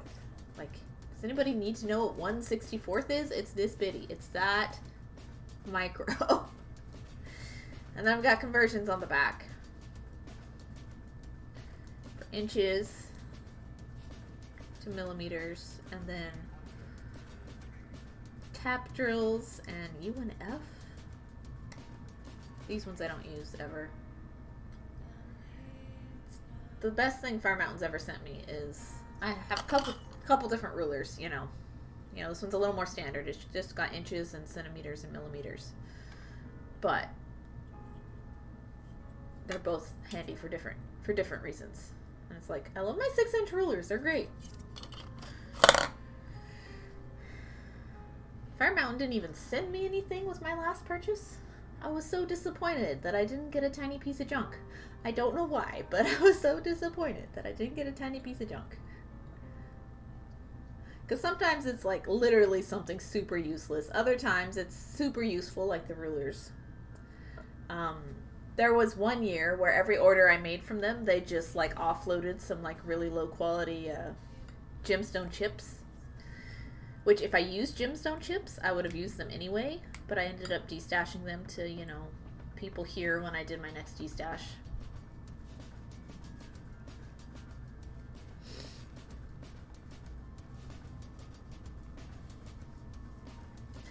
Oh, when I went through my Starbucks training, they told me 3 unique letters in tall. 3 pump syrup is standard, +1 for each size cup. Why can't I forget this? And it's 6 for ice. Don't forget it's 6 for ice venti. Example, 1/4 inch equals 0.25 equals 6.35 millimeters. True, true. True, true, true, true, true. Ooh, neck is sore. Desky A is sad when I don't get samples from some places. Well, this is one I've always gotten one from, you know. But at the same time, like, they've never, for me personally, they've never messed up any order I've ever put in as far as, like, not getting something that I did order. With the exception of, like, back-ordered things that, you know, somebody else had inputted the item first and I was processed later in the queue, you know. Like, I've had a couple accidental back orders happen after I put the order through, right? One time, though, I got some, like, there were size 8 or size 6 sky blue beads. I had bought just the standard size pack, right? Like the little one. And they sent me the factory pack, the 250 grams. And I'm like, what am I going to do with all this? So at one point, I had, like, this whole Coke bottle, like glass Coke bottle full of blue beads that I never ended up using. I eventually destashed them out to several people. Probably kept some for myself. I don't have the color anymore. But, like, the only time they've ever gotten an order wrong of mine was in the other direction, in the too much instead of the too little. You know, and I was a teenager at the time, so it was like, heck yeah, blue beads. And then I never ended up using all of them because it was too many for anything I would have ever used them for. I think I had them as recently as like 2014 even.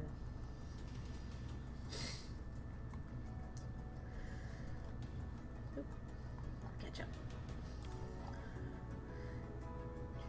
Desky, I'm beyond delighted when Yarn orders send me a stitch marker. A single stitch marker. Yes! I send tea. That's what I send to people. Prince, that's weird. Fire Mountain Gyms usually send something of a gift. Yeah. But, you know, as human people, order fulfillment packagers are human, and mistakes accidentally happen. You know, there was like a free gift on the invoice, like the itemized, and you never know what it is, right? So like, but it wasn't actually physically in the package, which, you know, I wasn't too upset about, because, you know, the quality of them is hit or miss, right? So it happens. I'm not too worried about it. Like, I'm not gonna complain about a freebie not being there. No way. Desky, ooh, I think my crackle jewelry earrings are in the US. Woohoo! Your little moons! They're coming! Those are such pretty earrings that you showed me that you bought. Like, Crackle? Crackle is great. Let me shout her. Desky, can you shout her out? She is on Twitch. My hands are full. It's just Crackle33. Elf, I'm wondering, my cross-stitch kit is on a ship instead of a plane. Left the UK on the 28th and the US still hasn't logged it. No. It's uppercase Crackle. And kazoos. Yes, kazoos. But it should still get here, Elf. Hopefully, hopefully, hopefully. Oh, dang. I'll get it. I think it's just the C.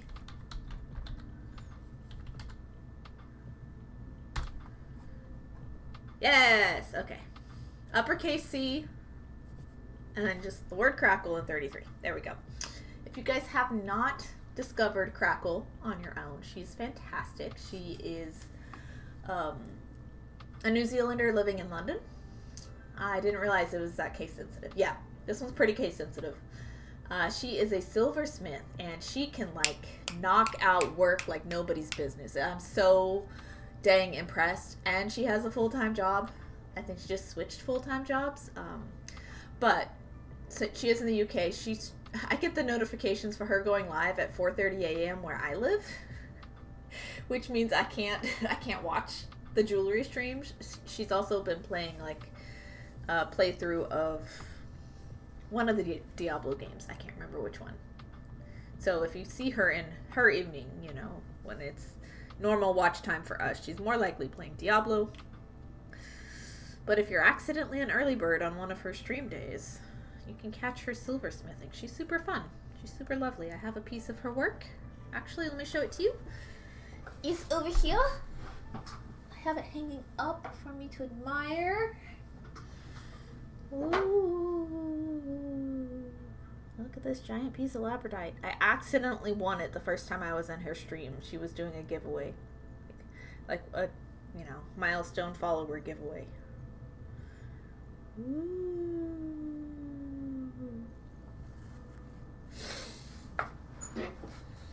Doesn't we have insurance? Diablo 2 resurrected. Lol. It told us. Yeah. Yeah, there we are.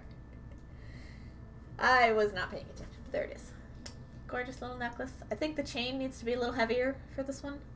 For my liking, I'm very sensitive to heavy necklaces, but, like, I haven't worn gemstones in a long time, so beads are a lot lighter than gemstones. This is labradorite. Pretty. There it is. Blue. I realized last week, guys, that we're at 514 followers now. If you guys are interested, would you like to do a giveaway for my newest tutorial? Since we're at 500 followers. I usually do a giveaway every 50. But I don't have the funds to mail anything out anymore right now. So I don't want to send a physical piece. But if you guys are interested in beading, would you like a chance at the newest tutorial? Just had to use the hooks I use the most. Sweet. Yes. Yes. Okay. I can do that. Giveaway. Get it?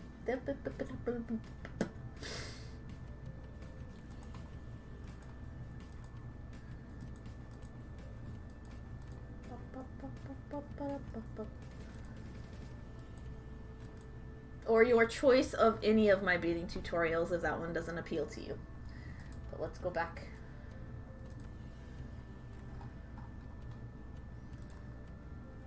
Back to the store. Here's my store again. You can scroll down for the tutorials and you can have whichever you like if you win this giveaway. Yes, enable us. I will enable you to bead. That's my entire job. That is my job description. Forces other people to learn beadwork so she's not the only one. Alright, so when the timer goes down, winner's choice of PDF tutorial in my store. And exclamation, wait, let me clear this out. Reset.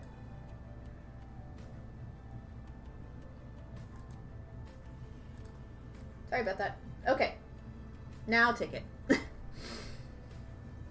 You guys won't be able to see it. I am still using chatbot. But I can say who is in there. No, I have too many projects, but one anyway. Alright, Princess showed up. Elf, you'll have to redo ticket. There you go. So I Saren did the dragon kits. You see where that got me. Right? Thank you, Elf. Anybody else who wants to learn the beadwork as follower giveaway, we will draw and you can have your choice of beadwork PDF tutorial. I can't mail anything out right now, so digital it is. But I would love to enable anybody willing to learn. Because we're at 500 followers. When did this happen? Like, I know I've been beading for 3 years, and I've only been beading, like, streaming once a week. There's Desky, thanks. You guys will have to be in chat at the time of picking the winner. It's a lot easier for me that way. That way I know immediately what you want. I have learned that I don't enjoy tracking people down after the fact for a giveaway, so I am going to take that stress off of me, off of my plate, and we will work with who's here in chat, and I will redraw if somebody doesn't answer within a few minutes. So if you have to leave, thanks for entering, but I will need you here when you, at the end of this 20-minute timer, if you want to claim your trophy. You have 9? Yeah. That you've made? Yeah, you made so many. You made more than I have. I'm good. Tested literally half the kits plus the soup one and the one I did with beads I could source locally. Oh, cool. How did that one turn out? I'm curious.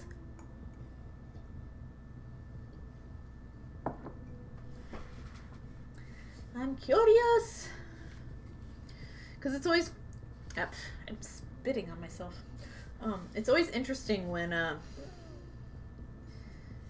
you have to substitute with what's on hand versus what the instructions actually call for. You always get different results, which I think that's one of the most fascinating parts of beadwork, is just a simple substitution of this bead for this bead, whether the same shape or type or not. So long as they're the same size, most of the patterns usually work out well. Or they have the same number of holes in the same places if you're working with like shaped beads or something. I love bead substitutions. I think that's one of the best parts about beadwork. Not as nice because I couldn't get Delica's treasures at the time. Yeah. That's the sucky thing about most local craft stores, is not being able to find cylinder beads at all unless you have a bead store or unless your local craft stores actually carry them. And whether or not they do is always going to be hit or miss. I think you would have a little better luck, Elf, with access to bead stores, though. Like, they might be a little bit of a drive, but they might be worth looking into. You might, I haven't looked, but I think you might have better access to bead stores than I do. Well, than you may think. Let's say that. We know I have no access to bead stores, let's be honest. I want to weave this end in. I can just cut it off, but I'd rather weave it in. This loom is too picky. I don't have much space. Okay, I'm just gonna ignore it. I'll cut it off. It'll be fine. There we go. Of course, then the next week, Delica's hit the big box craft shops. Oh, jeez. Well, you can try again. That's the cool thing. You can always try again. Desky, I just accidentally typed in the wrong web address for your site and ended up on a single blog post from 2008. That was apparently your first. Oh, you found my old blog. Please, show me that. Is it the one with the headbands and stuff? Because this is actually my second blog because, like, I had forgotten the login information for the first time I tried to blog. And then there was a second time I tried to blog. But I could never access the old stuff. It's weird. I don't know of any that are not in Denver, and I know now live farther away from there, and 45 minutes was more than I wanted to drive. That's fair. That's fair. 45 minutes would be delightful for me to drive for a bead store, but, like, I live in a part of the country that's way more spaced out, so that's like a day trip for me, you know. Or by the rest of the kids from Sarin, including the 2 new, and then make another soup dry. That'll work. But yeah, that's how you've been getting. Oh, yeah. Oh, yeah. Oh, man. Yeah, that was my first ever. See, I couldn't find the login information for this one. I remember when I made that ugly headband. Oh, this was like bead journal project days, guys. Like, oh. I was supposed to make 12 of those in a year. I think I ended up making 3. I've never successfully completed a bead journal project on time. Like, it's like a stitch along, but, like, you got to choose the dimensions of your project and you had to make 12. And this was, like, the only post, and then I lost access to the login information.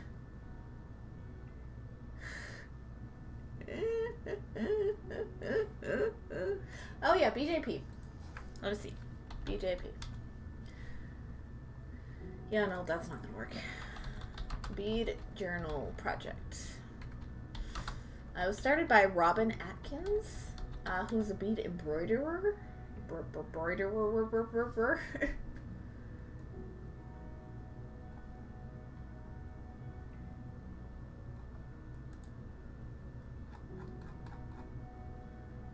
It was an interesting concept. It's the closest, like, beaders have ever gotten to a cell that I've ever seen. It was a little before its time. I think if this were to exist today, it would be a lot more successful.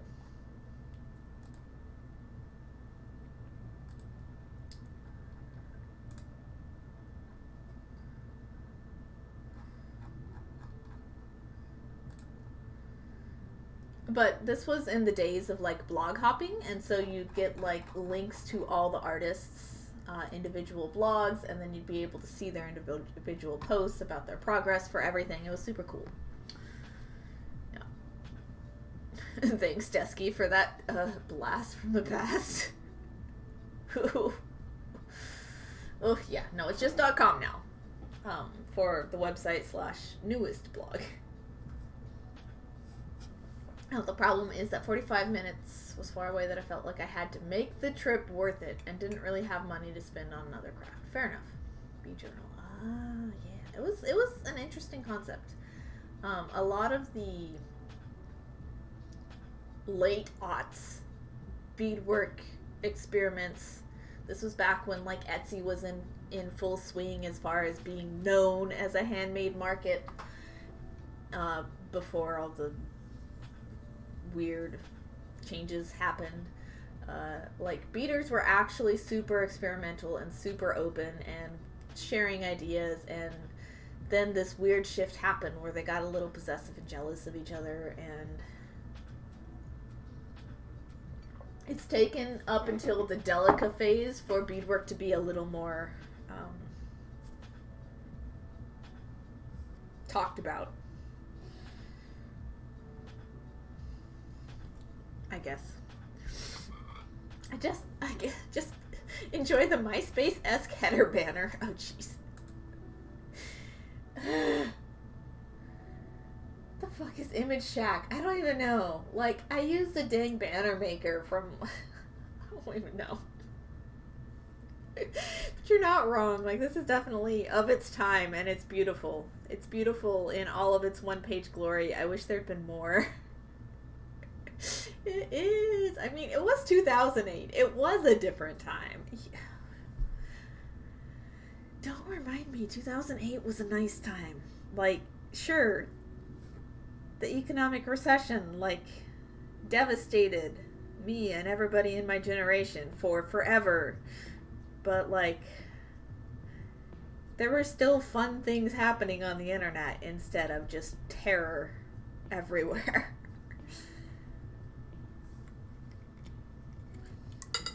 I had started college, you know, the fall beforehand, and everything was new, and I was an adult for the first time in my life, and it was all good. It was all cool.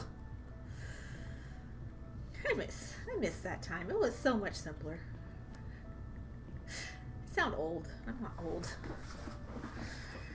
Oh, I'm just jaded. Need to work on that. I need to be optimistic about all the cool things that can still happen. I've been streaming for long enough to have 500 followers. Like, how cool is that? How cool is that? Where are we on that timer? Yeah. Reminder, exclamation ticket if you guys want a digital PDF of your choice off of my website. I don't know. I'm old. We're the same age. I know. Must be in chat to claim.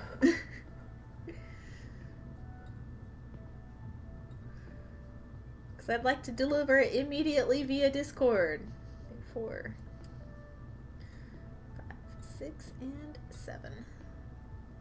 It was there before Yahoo. Well, Prince, if you want a copy of one of my PDFs, you're welcome. Tickets to enter.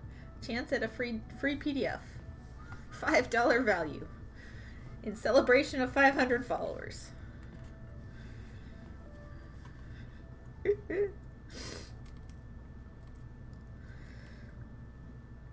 You guys know me, I'm the... Oh yeah, I forgot I met a giveaway goal kind of person, so... I like to honor the people who are here already, so... Doo-doo.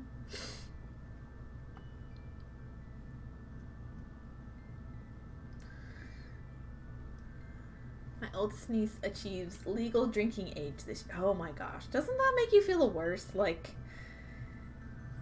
I'm already a few years past that with my oldest nephew. I was 8 when he was born.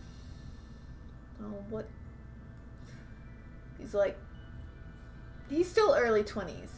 He's past legal drinking age. And his sister below him is like 22 now. Which probably means that their younger brother is 21, 20. Oh gosh. Is Cedar in his 20s already? Like, oh my gosh. My nephew will be the same in summer. Yeah, it's weird when nephews and nieces get into their 20s, man. Because I'm like, I was just there. I'm still there, right? Like, no, you're not. No, you're in your 30s. Give it up. In your 30s, you have back pain. You have a more than healthy dose of cynicism to your name. Like, you gotta just keep on keeping on at this point. My youngest niece is turning 9. Is this the one you live near, Elf? I think you have a niece nearby.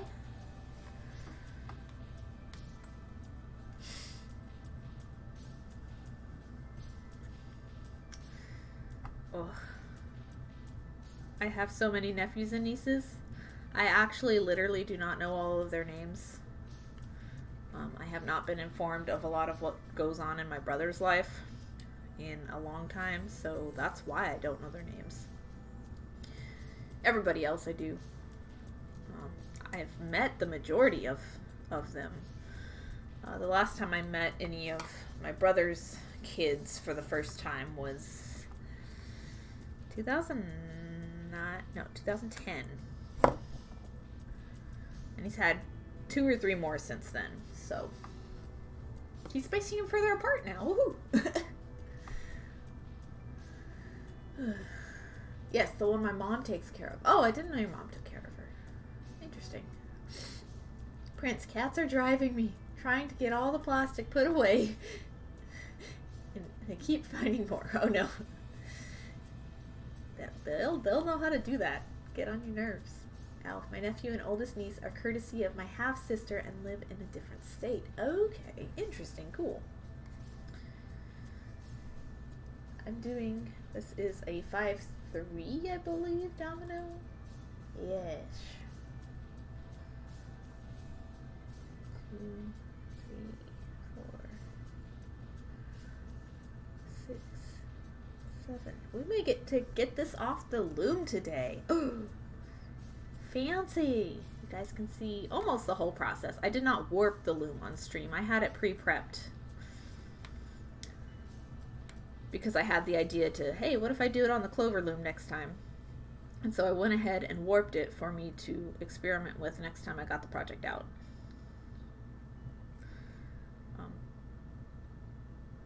I have decided that for this piece, in between stopping points, since it is a big piece, I'll have to break it up into chunks. But in between each chunk, I'll finish off a small other piece. Like, I have all of the little necklaces. I found some, these are all my gold jump rings and jump ring-able things. So all those little things that I abandoned can be finished off, one each in between stopping points on this guy. So I'll still make progress on easy, fast stuff, but I'll make progress on the big guy too. Bite-sized chunks, that's the way to get anything done. Prince, yeah, don't burn out with all them dominoes. Oh no, I wouldn't make all of them in a row. Like, I could. And it would be a good exercise in, like, banging your head against the wall. But I've learned the best way that I work is stopping points, and whether that's like a completed project or like a portion of a project. Like for a cross stitch, it'd be like a page finish or something, or a motif finish, you know. That's how I work best with my pieces. When I'm in, I need to work on things and finish them mode, that's how I work best on my pieces. But yes, my mom is guardianship of my niece, as neither of her parents are mentally fit to care for her. One refused to seek mental health help to main custody, and the other has anger management issues and immature. Oh, I'm sorry.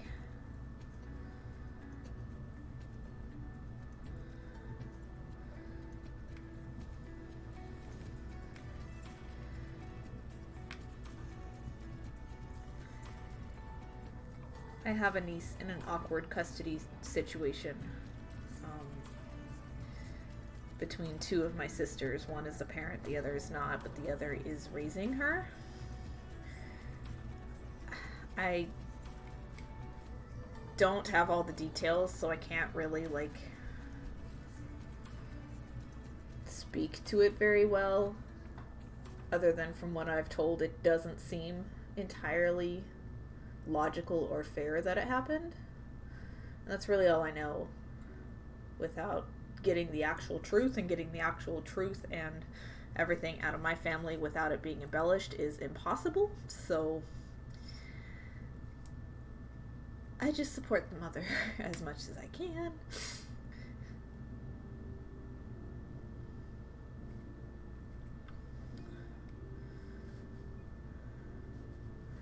I know the circumstances are very, very distant from me, and I was not involved in anything that happened, so I have no actual grasp on the reality of the situation.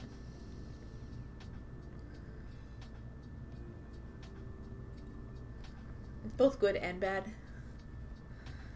but I don't know which one to want more. Is that weird? I'm gonna shut up. It's not my thing to talk about. Prince had to raise nephew's first year of life because sis was too young. Okay.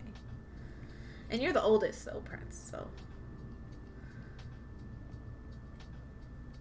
can understand that. But I know, like, awkward custody issues are complicated. Like, we're all humans, we're all complicated. There's no easy, correct way to go about it in a lot of cases. So it just gets awkward. Family's awkward anyway. Oh, my mom always said that there's always 3 sides to a story. His side, her side, and the truth. To be expanded for +1 for every additional person involved, right? Yeah. My side, your side, and what actually happened, you know, because humans have perspectives, they don't have accurate observation.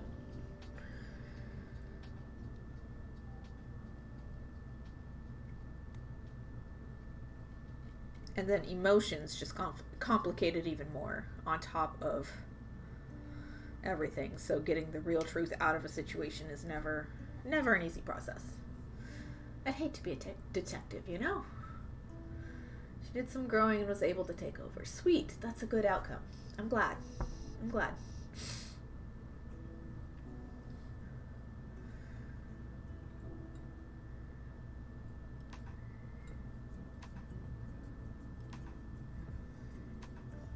So mostly in situations like that, what I don't disagree with is an unfair over-judgmentalization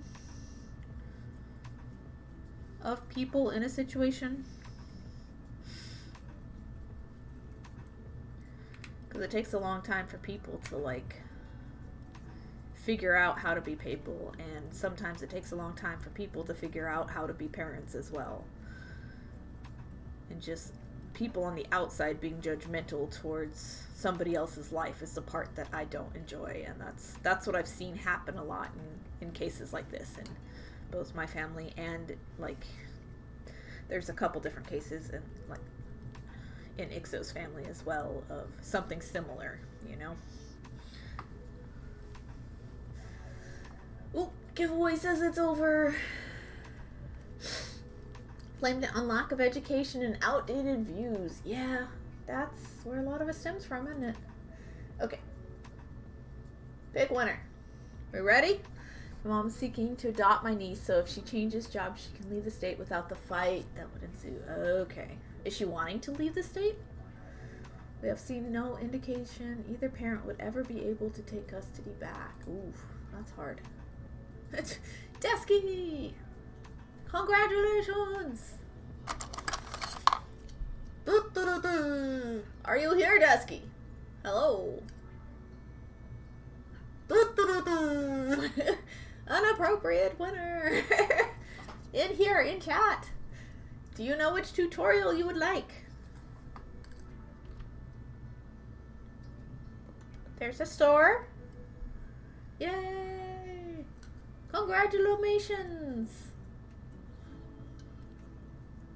I know you have 1 or 2 of them already, so pick one you don't already own. Or do you want the new one? Do you want the new one? They're loud. Elf, yeah, they want to leave when they retire at the latest, but that's only like 6 years away, so niece wouldn't be 18 yet. I see. So working towards adoption to make that process easier so that there's no weird legalities. Can I get the brick stitch circle braid earrings? You sure can. And these will work with like a lot of different circular pieces. Alright. I'm gonna do a quick be right back, guys, so I can drop that to Desky right quick and get up and stretch for a second as well, okay? Be back in just a moment.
Okay, got that taken care of. And she goes away.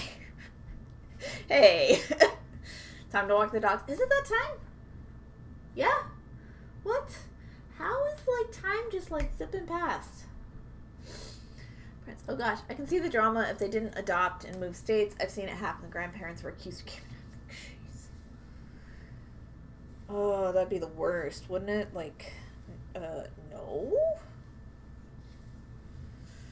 But crossing state lines is weird. What is... So, if grandparents have custody of a kid, right? And they just go on vacation, does that count as kidnapping as well? They're literally just taking the kid to Disney World or something, just for a fun trip, but they have custody. Would that differ? If the courts have to get involved if my mom wants to cross state lines, or what if they're going on a tour of the national parks and things? If the parents report it. Okay.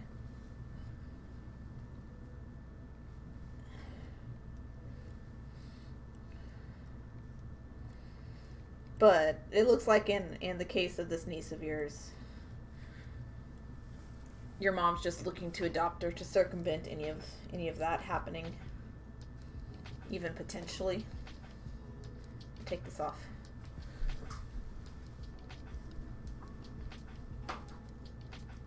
I don't like leaning over things when I'm wearing large necklaces, so leftover from food service days. I'm mostly a bracelet person. Or a hair tie person. Ooh, my hair is greasy. That's weird. Okay, I'm gonna drink water instead for now. If the parents report it. Okay. Look, we're almost done with this set of dominoes. I'm excited.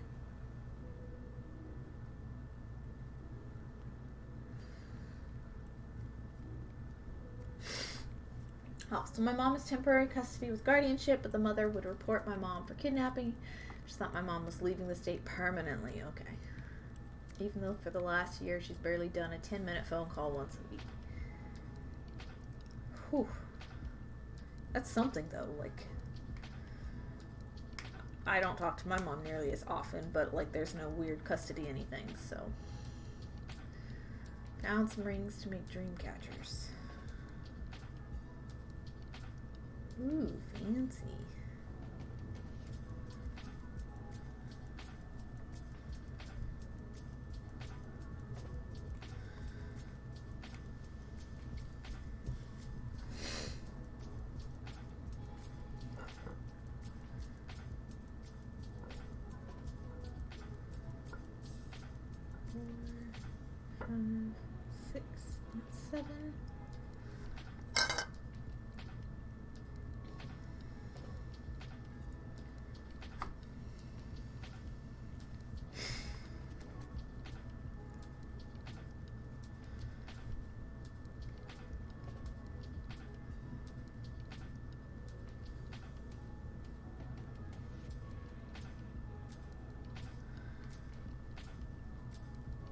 Go.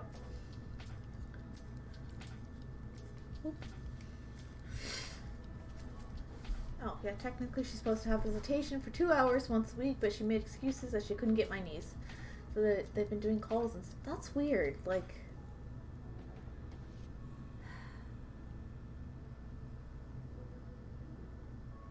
don't know. Parental presence in your life is important. However many parents are supposed to be in your life at any given moment in time should be in your life. Whether that's a traditional mom and dad, whether it's 2 moms, 2 dads, whether it's 3 or 4 parents because of divorce and remarriages, whoever your parental figures are, whether they're blood kin or not, or extended family or whatever, they should all make that effort to continue to parent, Ugh, it's so hard. Be right back. Elf. Mother doesn't hold a job, skates by making friends and crashing on the couch until she steals too much and is caught. Oh no. So, until she breaks the cycle of bad habits, then it's just a cycle of bad habits. I get it. But, like, I still feel compassion all around for all parties involved, you know.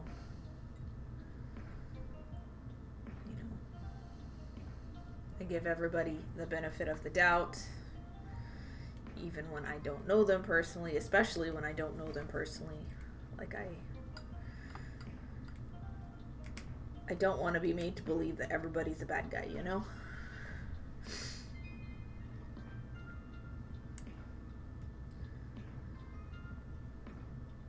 I also don't have kids myself, so, like, take that with as you will. I haven't had to raise anybody either. I haven't had to be a parental figure for anybody either. The closest I've been is, like, work mom at various jobs. That has happened a few times, actually. You care so much about people when that happens. Elf, my brother has received multiple messages from random people saying, your ex stole this from me, and it's usually pills and cash. Oh, yikes. To me, it all stems from her mental health issues that she refuses to get help for. That's where a lot of it does stem from. And just taking the steps to get the help is the hardest part. Even when you're in a good place, you know, like when you're in good or good enough mental help, reaching out to find assistance is hard enough, and like mental health acceptance and destigmatization still needs a long way to go, and the shame associated with I can't function without medications needs to also go away.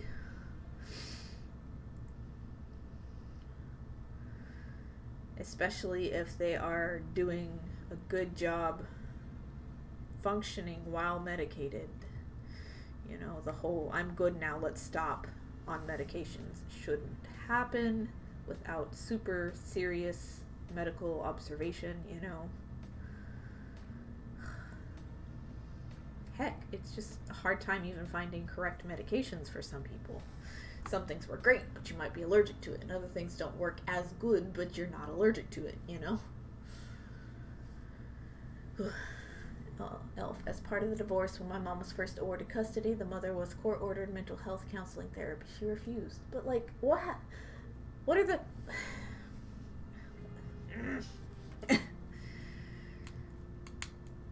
What were the repercussions of refusing a court-ordered mandate like that, though? Not that she tried it and didn't work, she just refused. You can't help somebody that doesn't want help. You can still feel compassion for them, and you can still hope that they get better, but you can't make them do it. She doesn't get custody back. Fair enough. Even if she wants it. Okay.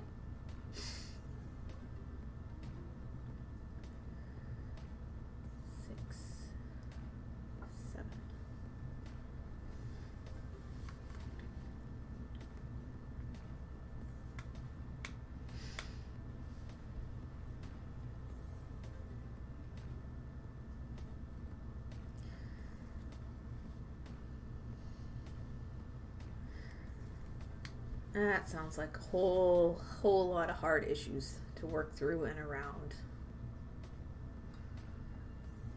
And I guess Elf's job is to be best aunt on earth.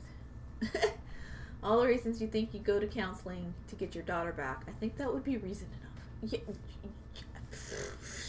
Right?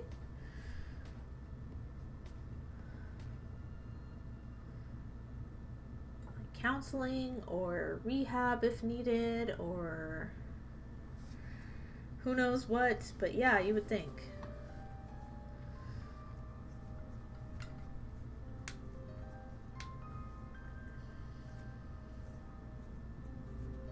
But then you also know that biological parents aren't always the best parenting option too. Like, every situation is unique. There's no one way to treat all all difficult cases like that, you know? Last row, woo!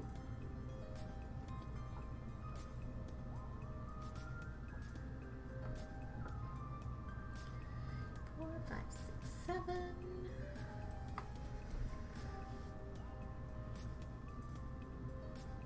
All right.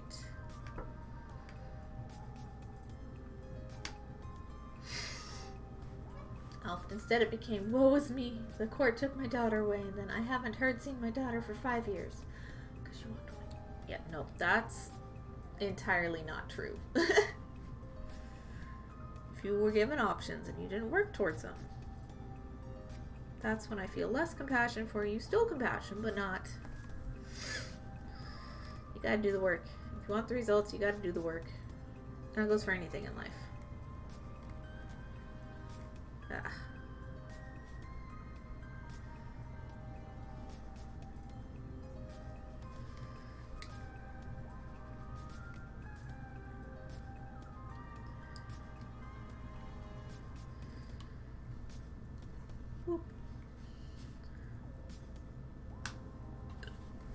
Oh, excuse me.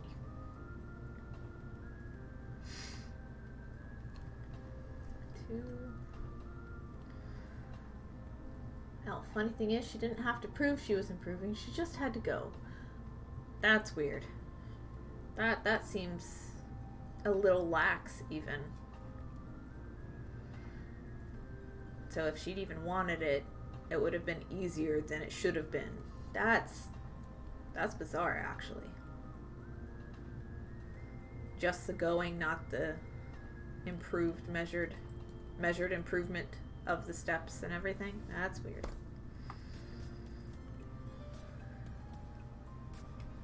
There we go. That's a little bit of a short piece. Too short to start a new project with, so we have the dominoes. I got the patterns right this time. So, what you do at this point, yeah, I'm just going to leave them, see how they are, just up against one side. What you do at this point is you pull off the little feet here.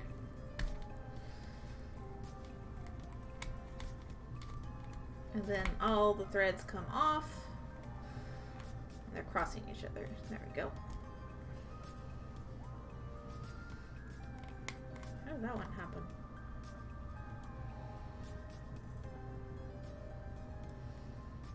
Yep.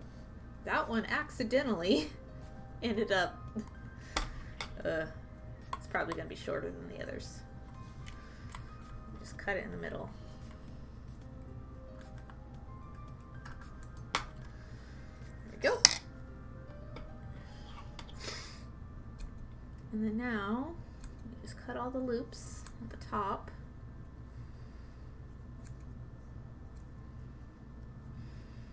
In the middles. Because I'm still weaving these in. Traditionally, what you're supposed to do is you're supposed to grab a warp on one side and pull it through the work. But that always like bunches it up and makes it all weird and stuff. And you're supposed to alternate which side you pull it on. So you'd pull on this side. You see how that one's coming closer. You know. And then you'd pull on the other side and that side and then this side over and over. And you get like little tiny loops against your beadwork. I don't like that. I don't like that. Elf, yep, but after Niece was born, suddenly the attention was focused on Niece instead of the mother. There are suspected neglect, but nothing we could prove of the mother leaving a 46-month-old by herself. Oh no. It's not good.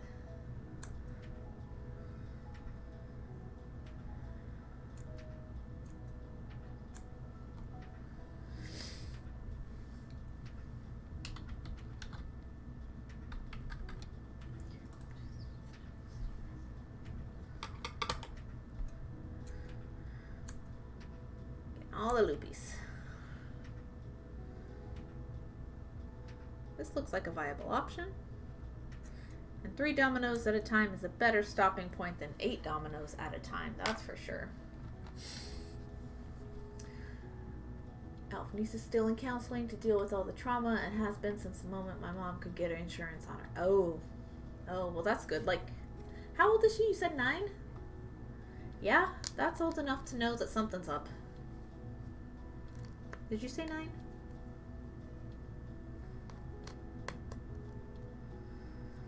Like, the first time I was ever, like, turns 9 this summer.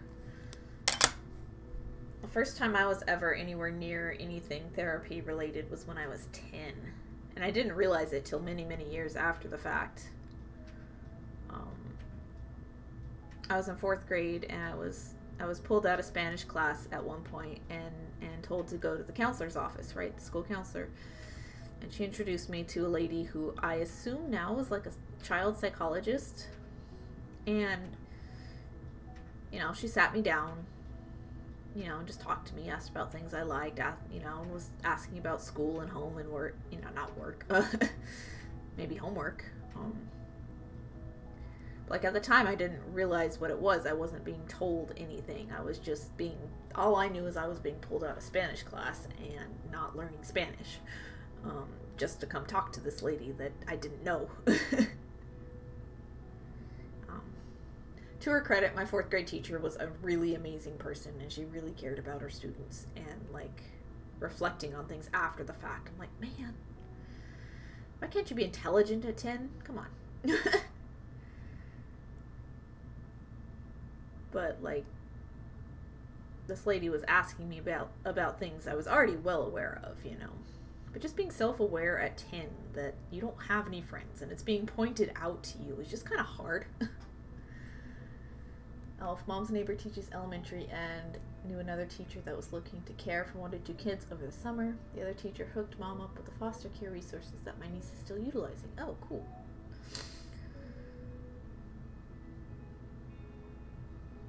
Yay. It sounds like things are working out for the best here, though. That's good.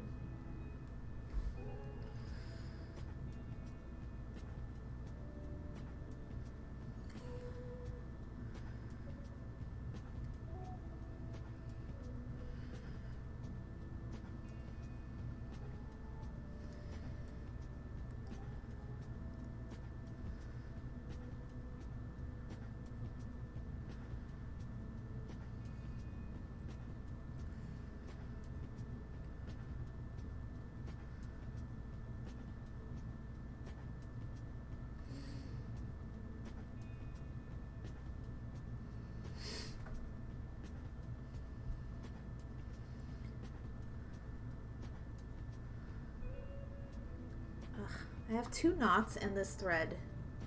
I don't like it because it's going to make things difficult. It's been a long, protracted process, and all of this would be easier if the mother had decided to show back up just as mom was trying to get permanent custody. Oh, the timing on that. Ooh.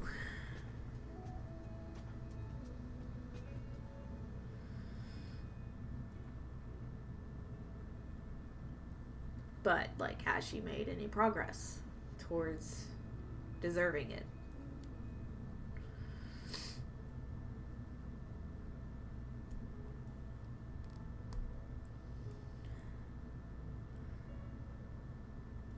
That's the first question there.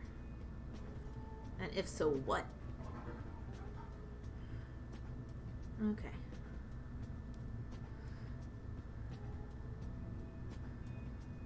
Got it. Okay. Whew. I hate when there's knots in the upholstery thread because they're not easy to pull through the loom work.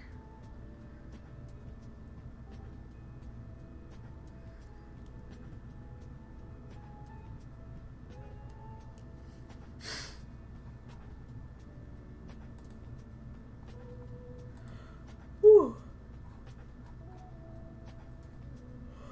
No.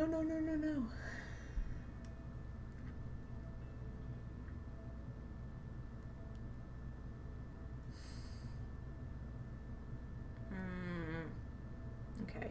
You know what? I'm just going to deal with the short thread. I'm going to cut it right below the knot. Because I can't get it out. Or I don't want to get it out.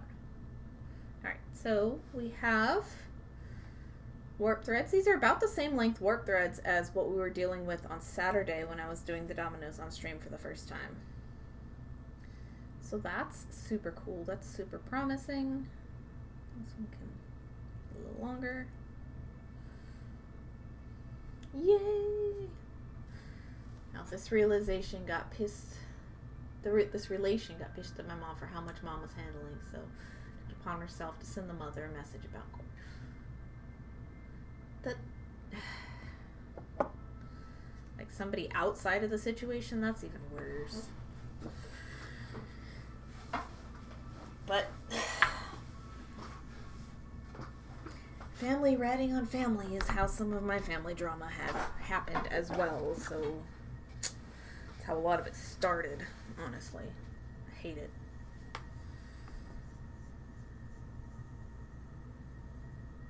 Or family butting in on family.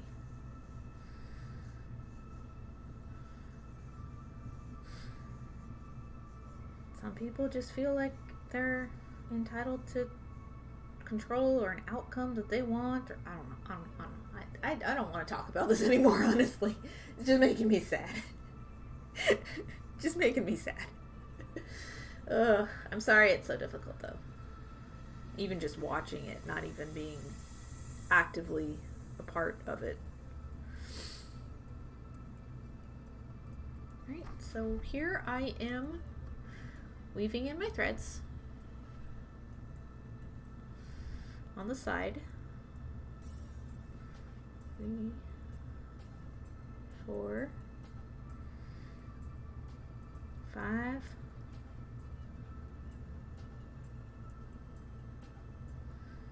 6, and 7 is what I'm doing on this one. You can do more or less if you're doing this on a finished piece of your own. So who has to landscape their yard by April 3rd? Landscape it? Why?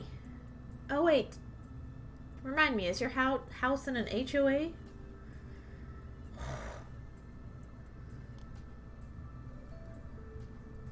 Do you have to landscape? Like, immediately after moving in? Like, that's ridiculous. That's a lot of work, man. Like, it's hard enough to take, you know, months or years to decide on what kind of plants you like, much less just do it the second you're there. No, Metro District, but it's the same thing. Why? Why? I don't even know what grows in Colorado. Like,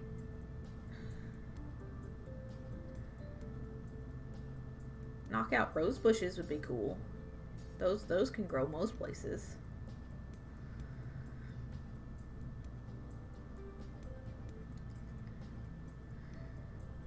But usually landscaping are like perennial plants that, you know, are there to decorate the front of your house, you know, indefinitely for years at a time. Also, we get snow usually till Mother's Day, so any landscaping I put in before then will die. Ugh. Minnesota? No, go away. I don't know you. I'm not expecting a call from Minnesota. I've had a bunch of spam calls lately, too. Thankfully, the front is done, but we have to do the backyard. Right, like, if you get snow till Mother's Day, which is in May, and you have to be landscaped by the 30th, that's a waste of money. Like, is there a penalty for not being landscaped? Because you might save more money just taking the penalty and planting things in the summer when they have time to establish before the next winter comes, before the next frost comes. That, and like gardening isn't going to be the first thing you want to do with a new house. You'd like to set it up, I imagine. Get settled. Learn a new daily routine, new daily commute before you even think about yard work. Like, mowing the grass and edging the grass, sure, whatever. But, like, gardening is hard. Only if my neighbors report me. And I seriously doubt they would report me. I would hope not, you know. Like, I would hope that they'd be understanding enough to be like, yeah, that timeline's a bit wonky. You know, if you were moving in May and you had to be landscaped by the end of July, that would make a lot more sense, you know, with the way the weather works. Even so, I still think it's too fast and weird to expect that of a new homeowner.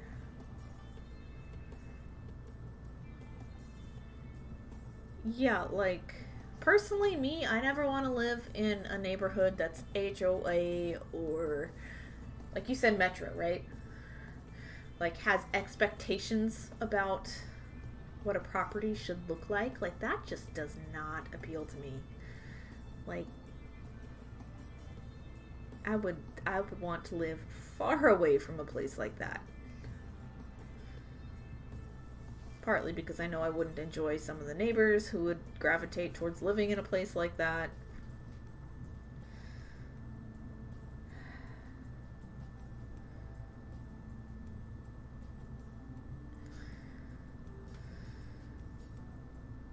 I don't know, like one of my neighbors, you know, I'm sure if they had the opportunity, they'd love to live in an HOA, you know, appearance controlled place. Like they just sneered at something somebody was doing to their house recently. And I'm like, dude, cut it out.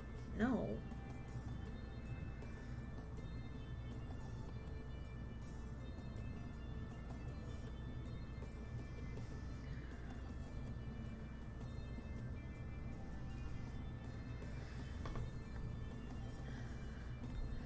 Well, and that's only because we closed after September 30th. Otherwise, it's 60 days from closing.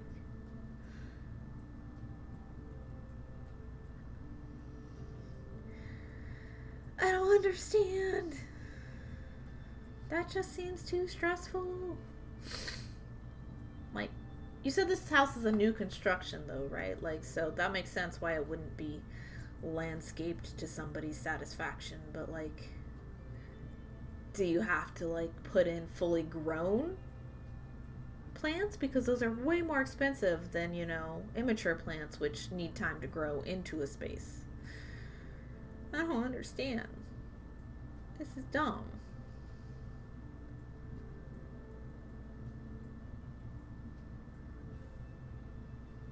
But then you also have to like take in consideration what the cold tolerances of the plants are. You know, because not everything you're going to find in a nursery is going to be adapted to your climate, you know? Not unless you have like a natural nursery, like a native nursery. Like we have a native nursery here, which is super cool. But not everybody's going to have a native nursery nearby. You know, you're going to have big stores, you're going to have like small businesses that still import plants from places. But unless you have a native nursery and you know that everything is adaptable to your current climate, you know, that's just like potentially a waste of money. And it's a lot of research that goes into that kind of thing too.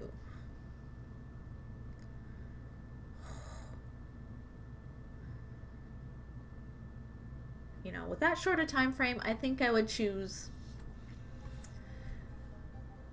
knockout roses. I would maybe look at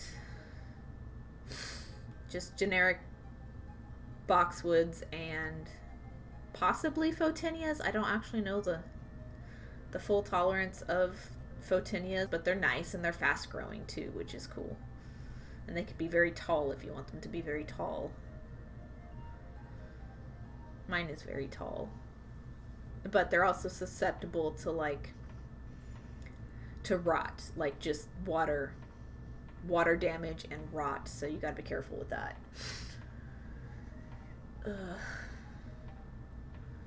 Yep, and no. We could technically just do grass seed and be done as long as the design review council approved. Okay. Oh, it doesn't even have grass. How new is this property? Whew. Like, was it not built with just sod out front? Hell, I'm very cheap. No actual bushes, trees in the back. Not really enough room for them. Rock around the edge, a small storage shed, and grass in the middle. Ah, dude, I'd kill for a yard like that.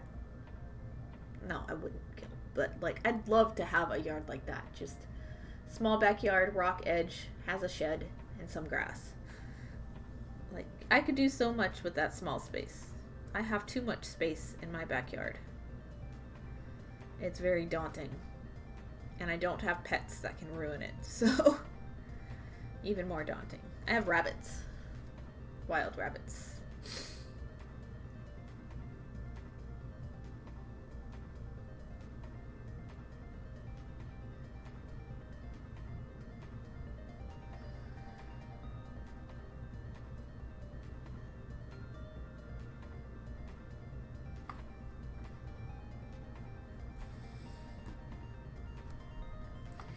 Clearly finished in like September. They had to do grass and a tree in the front, but builders don't like doing the backyard. Weird. Okay. Huh. You know, I wouldn't know. I'm not very close to the process of construction and home building.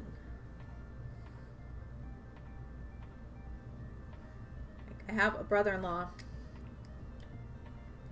who's a contractor, but he primarily does a lot of remodeling in existing homes. He doesn't, he's a freelance contractor, so he doesn't do a lot of from the ground up kind of stuff.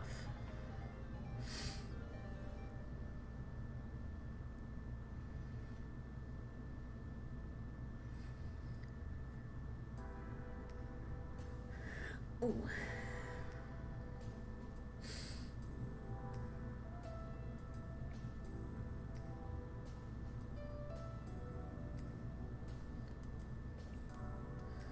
Fact they fenced our yard. Woo! They saved us a whole 10 feet of fencing and built a deck was unusual. Really?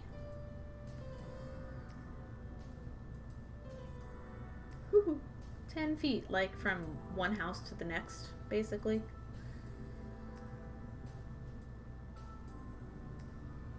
I'm gonna have to get up here in a sec and walk around. Oh, come on, be nice. This edge doesn't want to be friendly to me. This is the short one I think I had. And it's splitting. How dare you be obnoxious?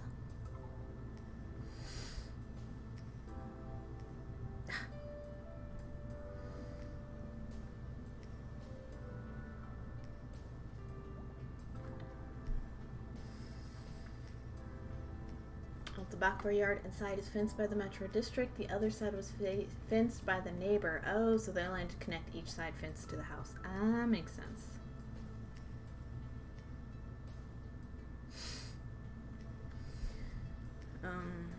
Yeah, Ixo's dad has come out and they've replaced a few fence boards throughout the years, but it's not been a huge issue. Like I said, we don't have dogs, so they're not trying to keep a large animal in and keep it from falling over.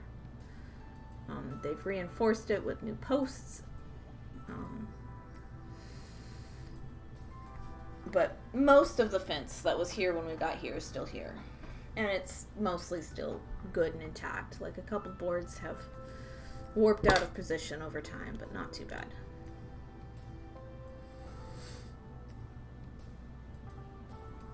That's gonna be good enough for me. I don't care. I'm good. It's woven in. It's stuck in place. We fine.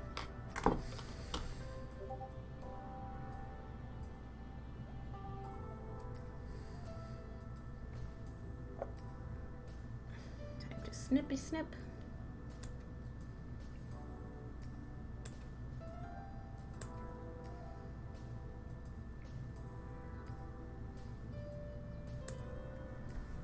Turn Reginald over. The other side is pointier. Hey! Shh. I should get rid of that alarm. I don't have any more yard work I'm doing anymore at this point in time. I always have weird alarms on my phones and they go off at weird times. Alright, so that half is done. But I need to get up. I need to use the restroom and walk around and stretch and stuff. So, there we are. Domino! Mostly done. And it feels about the same. It's actually not quite as stiff as these guys. These are a little stiffer. But I think it's suitable. But I kind of like these better. Yeah, we'll see. Now, it's hard to find good uses for the mini loom. So, restroom. I'll be right back. Gonna run an ad break. See you in a little bit.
Welcome back.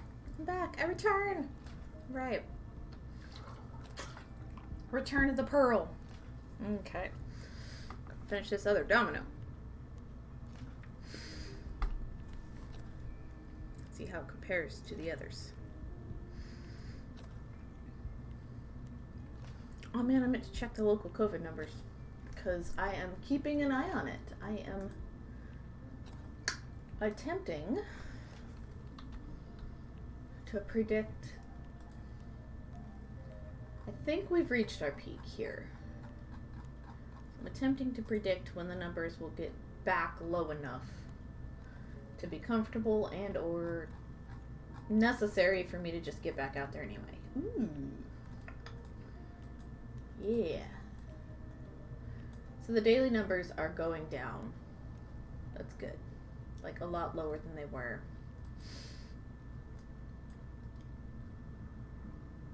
Not low enough, but a lot lower. The hospitalizations are going down as well. The deaths are hopefully going down.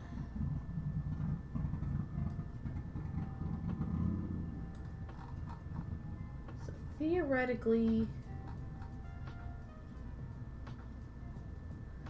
by the end of the week, we might be at, like, if it stays this way, like 2,500 to 3,000 cases. Like, it will definitely be under 4,000, which for us is a high percentage, just because of where we live.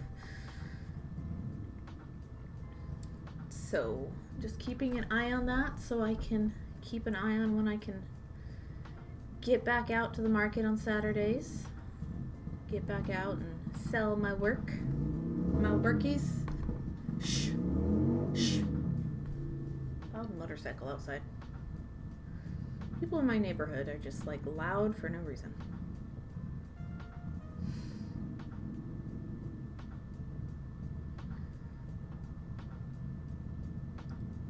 Shh. I'm streaming. But yeah, it looks like we're on a downward trend. Hopefully in the next couple weeks or so, I can get back out to the markets on Saturdays. I have been streaming on Saturdays in lieu, which has been okay. Which has been good. But I need to move some inventory. I have made so much inventory. Like, I think I could realistically, next time I set up, I could realistically stock the entire table with only new work. At least necklace-wise, you know? Earrings and bracelets are always, like, secondary. Necklaces are what I have the most of all the time. It's just the easiest component to make. Or it's the easiest thing to convert a component into, is a more accurate sentence, is a necklace. Mostly because of the lack of matching components for earrings. We could do asymmetrical earrings. I haven't done that in a minute. And like the proportion of a lot of the components and the symmetry of a lot of components doesn't always lend well to bracelets. Sometimes, but not always.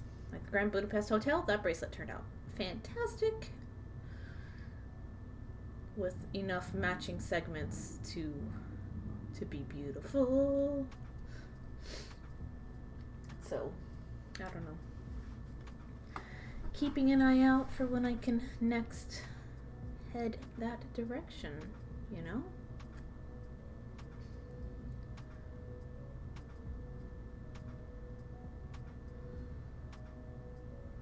Keeping an eye out in my emails and messages for some other hopeful news. Not quite ready to like super celebrate publicly, but even the small steps, but you know, some interesting good news potentially happening. So excited.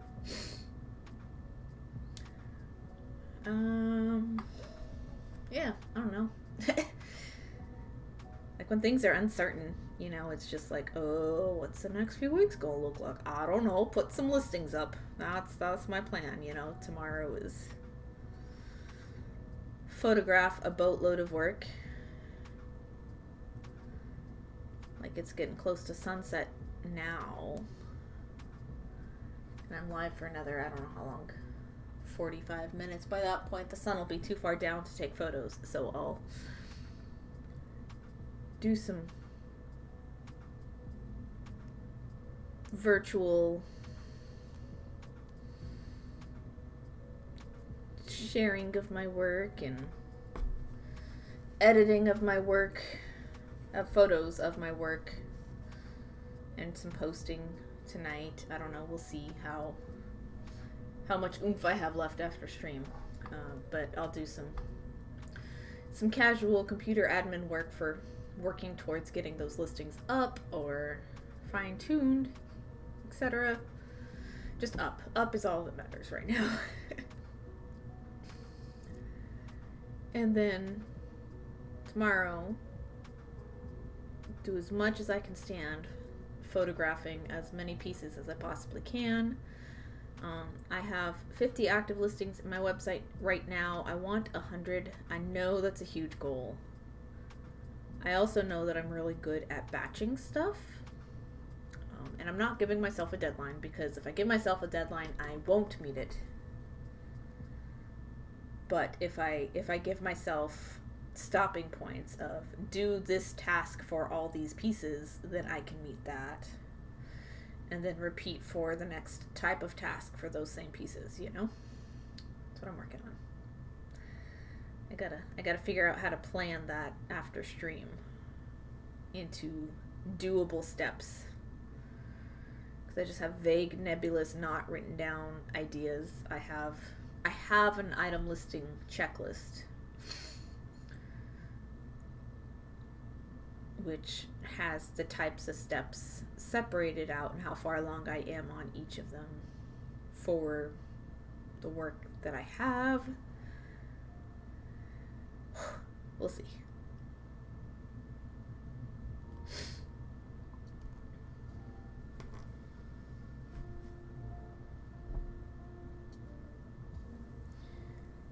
I don't know, man. Just remembering how to be good at all aspects of the things, not just the making of the things. It's a lot of hats. There's a lot of hats, and it's hard. And self-structure is super hard. Like, I'm better at it than I used to be, but I'm still not where I need to be. And I don't know that I ever will be, but that's okay. We work one day at a time. So today's day at a time is finish these 3 dominoes. Whether on stream or off, this one will be finished on stream. And then warp out the bracelet so that I have, yeah. So warp out the bracelet with long warps, and then weave what I have so far of it together.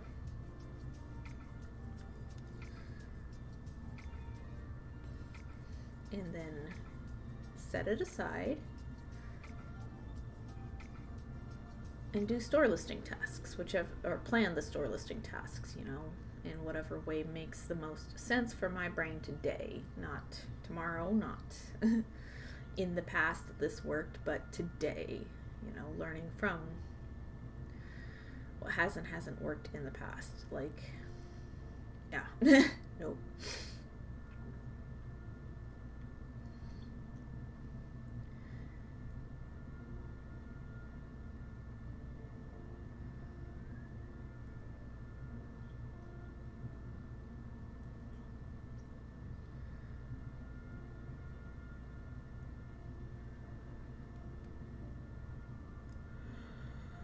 Ooh. Oh boy. Uh-oh. No. Ooh.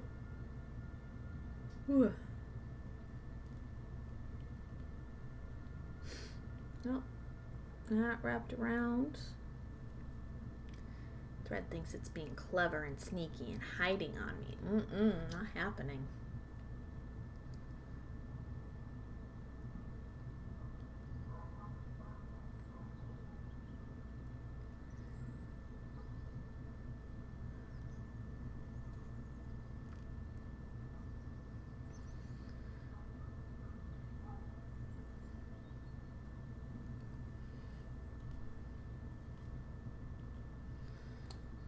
right. We are more warp threads along. Time for Snippety. Snippety lunch for Reginald. Nope. Yump. Nom nom nom nom nom. Yum yum yum yum yum. There we go. And then you do a small roll. Oh, this one turned out nice and stiff. Okay. Almost stiffer than this one even.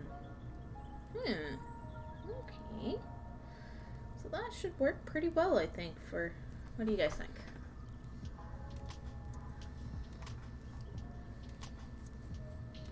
Compared to this one.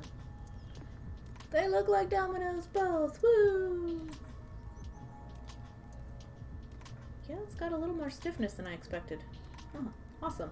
Okay, cool. I can be happy with that. So finish the other two dominoes. This will work just fine. That does mean I can warp the loom, the big one, for the bracelet. So, like they'll be hanging every other row downwards here, as these are the rows that go up into the weave. So like they'll be in a line, obviously in the correct color order and all. There'll be a row of beadwork in between each domino so that there's space for them to like fall into each other and cascade and move around. I think that'll be cool.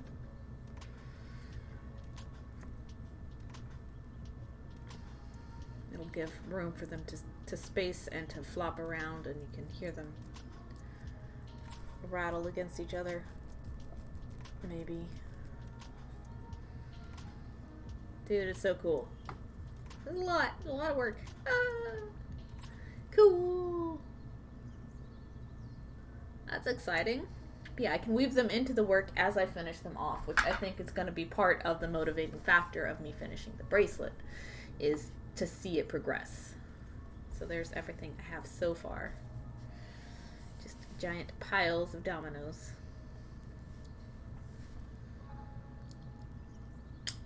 Love it. Love it, love it, love it, love it, love it. Okay, I've got two more to do on stream today. So if I get these finished on stream today, then I know that I can finish a small set on stream. Give or take the warping of the loom. Elf, I don't actually know how to play dominoes. It's been a minute for me too. Gamer Mama, hello bestie. Hello Gamer Mama, how are you doing today? Welcome in. We're playing with dominoes.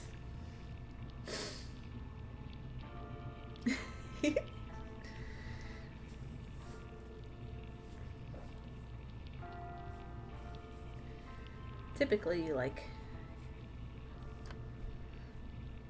there, like when it's chicken foot, it makes more sense to me. But like,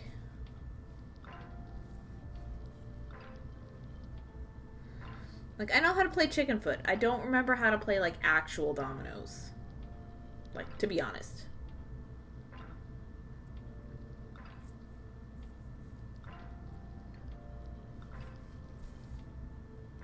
Looking good. I'm okay. Enjoying my free time before surgery, probably in the spring. Surgery? What?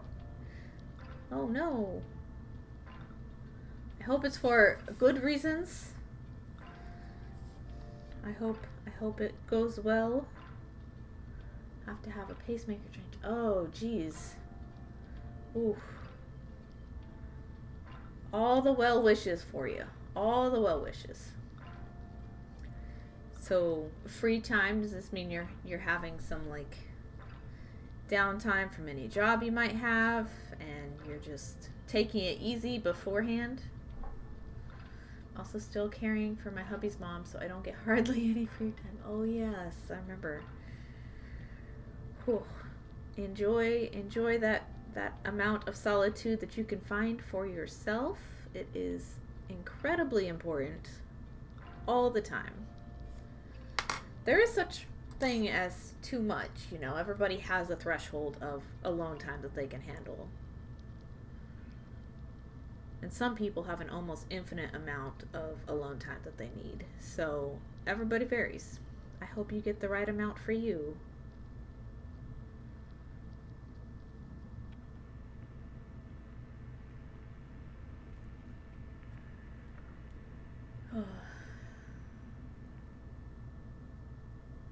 It's not really free time. I just listen for her to call. She's in the next room and she doesn't go to bed till 10. Oh man, yeah. Ooh, constantly being on edge is hard though. Past weekend I had a small breakdown. I want to scream, no! I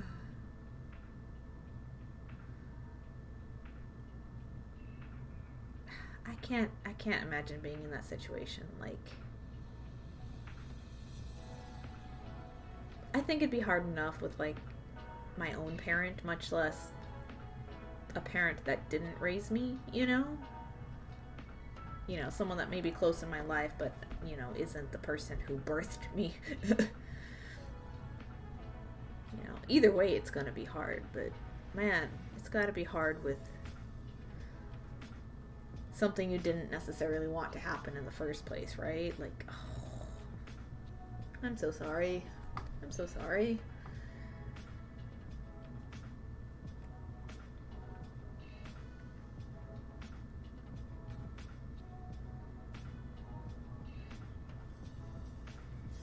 Oh, the white's so much easier to get through than the black was. That's nice. This one might go a little faster. Gamer Mama, and I feel like she's getting better, which is a good and bad thing. Means I have to care for her longer, but I want her to be here for hubby longer as well. So rocking a hard place, right? Yeah.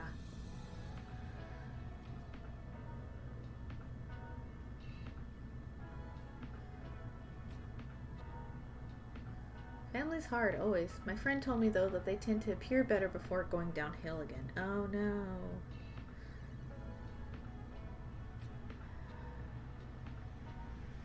I don't know. I don't know this particular situation either, so I can't really say anything from experience.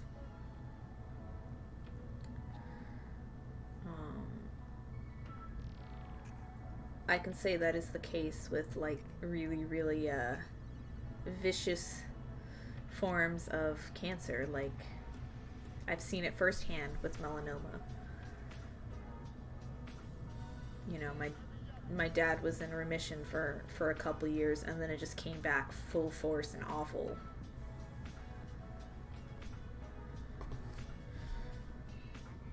But he was doing great. We thought we were in the clear, and then that was not the case. Gamer Mom. So I'm not sure. I just need a break, and the only break I get is when I go pick up my kids. I go 2 hours early to wait on my youngest so I can be first in line and just have crochet time in the car while I wait. Been doing some TikToks. Gotcha. Yeah. Whatever you need to have just that little bit of space, little bit of time to yourself, absolutely take it. Absolutely. Is it really 2 hours to be the first in line, though?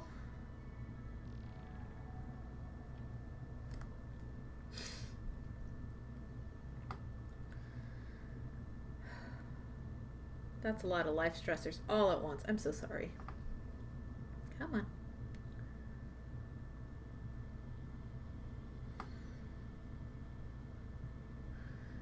Normally, I don't leave until 1:50 to get said kid, but I leave at 12:20 now, just to have that crochet time. Take it. You deserve it. You deserve it. It's about 7 to 8 minutes in the road also. Gotcha. Sorry, I'm a little blurry. Can I go on any further? Okay, I'm gonna bring my camera down. It just doesn't want to behave today. Okay, here we are. Bump. Bump. I really need a zoom lens for this guy. I absolutely need a zoom lens. The kit lens is great. It's just not fully serviceable for all of my needs yet. But that's way down the road. That's not for a while. This is this fantastic camera all around anyways, so I'm very happy with it.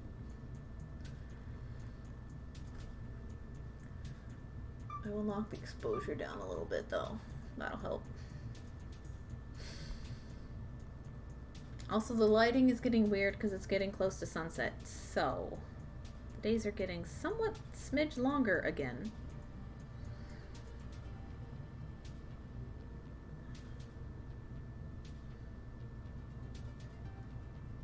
So how did you manage to snag your alone time today, Gamer Mama? What are you doing with it while you half listen?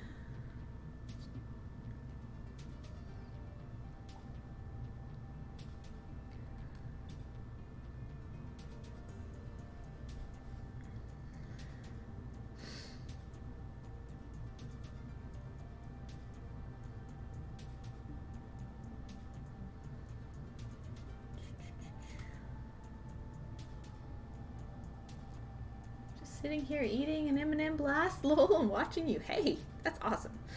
I haven't had an M&M Blast in forever.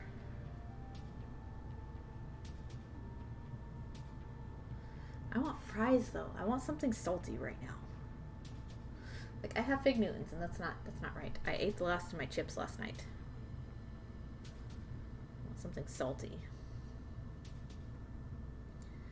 We're not going to go outside the house, you know, because our case count is far too high right now, and it's supposed to, like, snow the next 2 days. And snow here is just bad news bear. Entirely bad news. Not having it. Gamer Mama, I may crochet, but not sure yet. Waiting on the lady problem to show up. Usually I don't feel like doing anything around then, so I feel like maybe it's supper. I see. Fun times. I'm sorry.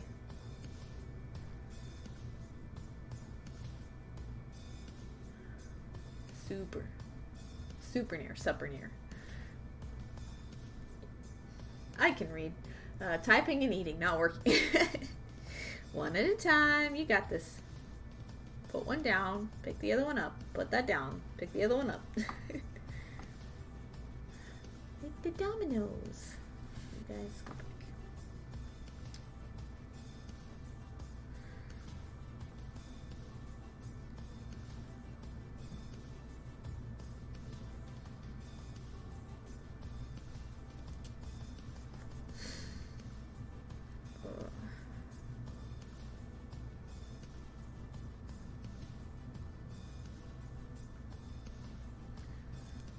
Tell you though, I learned that salted caramel shake is a bomb.com for salty and sweet. Oh yes, salted anything is a great option as far as desserts or drinks goes, you know. I just want sea salt and vinegar though. But I ate all my chips last night. No, how dare I? That's my one, like, vice food is, like, I always have chips. I love chips. I just, salty and crunchy and, like, all the flavors, and chips and dip is the bomb. There we go. Side's done. Now cut them off.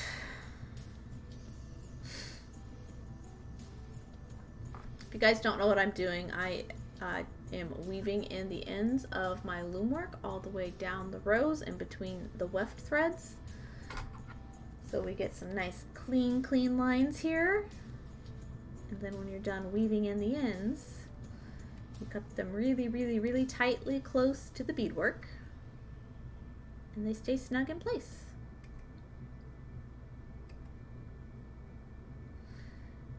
Oh, a little further on that one. What happened there?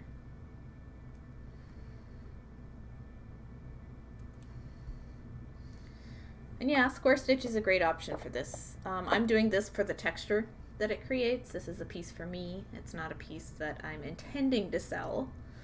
Like, I will sell it down the road, you know, but if someone really wants it. But this is a piece I'm making for my size wrist, so that I can wear it and have fun. Because it's a goofy project. Goofy projects are for me. Gamer Mama, I've also really been into oatmeal cream pies. Yes, you're eating them while drinking milk. Yes, I freeze mine. It is one of my favorite sweet snacks. Well, I have rainbow scissors like yours, but they're unicorn. Ta-da! I do have the rainbow ones. No unicorn. Just Regina. So, Reginald can go sit in his ice cream case. And Regina can come out of her side. And then I have 2 more in the middle. This is one of the first things I finished this year, is my double-sided scissor case. Woohoo! Do the case though, yeah! Made all by hand. Cone, Toho bugle bead sprinkles, Tila and half Tila chocolate chips. It's a fun project. OMG, it's awesome. I wish I could get to that point. This summer I want to try embroidery. Do it! Do it, do it, do it, do it. There's only one way to start, and that's to start. You know? And as cliche and dumb as that sounds, it's like literally that's the only way to make any progress on anything in life, is to just stare at it and do it. And like getting up the momentum is difficult, and setting timers to start is difficult, but like once you have the momentum, once you have an already established habit of getting over the procrastination hump, then everything else is just do it. Try it out. See if you like it. Usually do beadwork during summer. I'll probably start some in the spring and do both that and crochet. Sweet.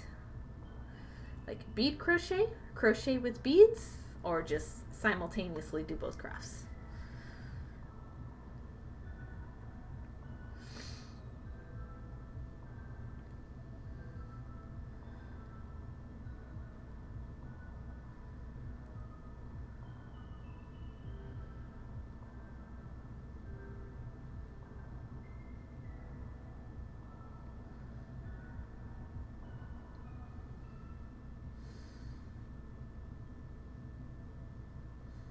There we go. Like, how far did I go?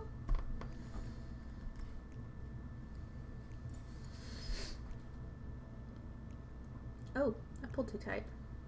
It'll even out, but man, I hate when I do that. Especially on the edges. I thought I did that one okay. Ugh. Edges are lame. Both crafts together. Gotcha.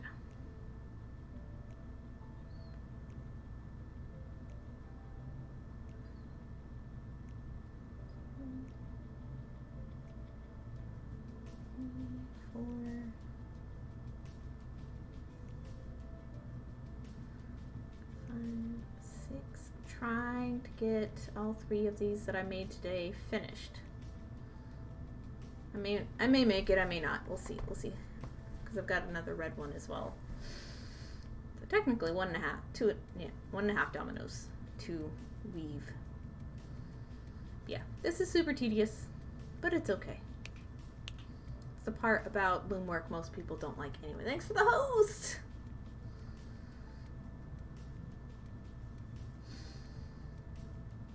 I like it though.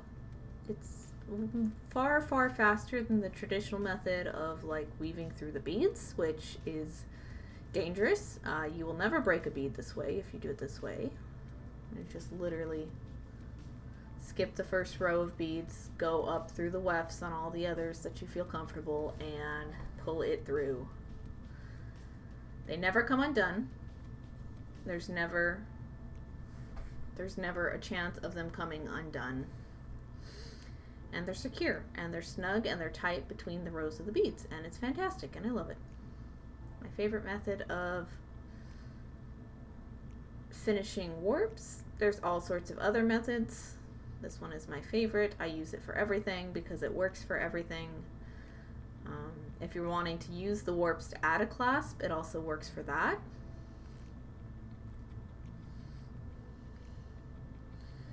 Both crafts together. Does it leave gaps? You tell me. Here's a finished one.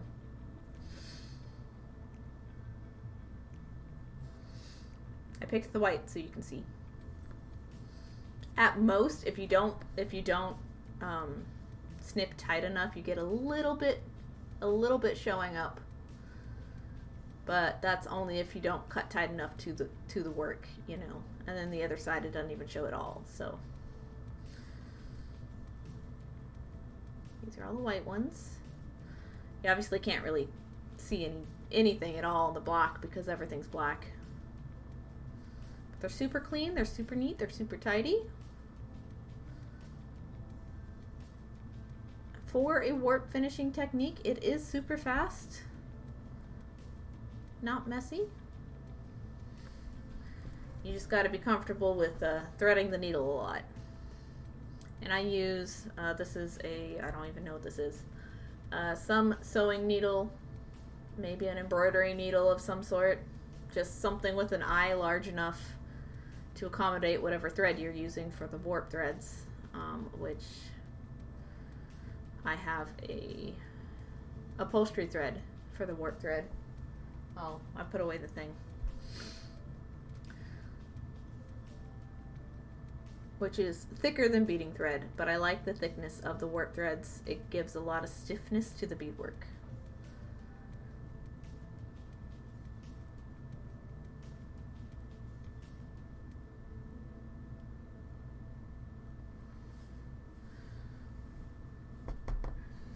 I'm just pressing it down because I don't want to use my thumb because I don't have a thimble.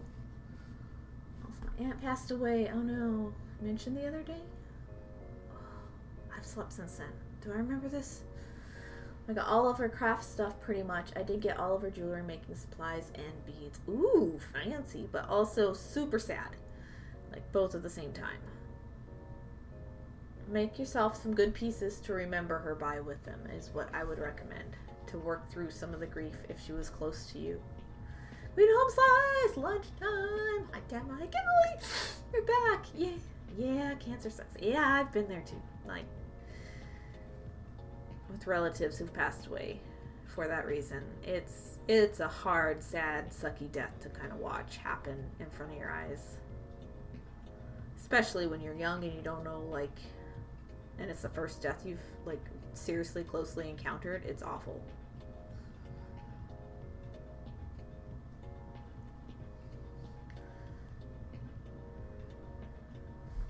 Plan to make first few pieces to remember her and probably name a piece I make after her too, like I did my grandmother. Oh, that's super sweet. That's a super nice,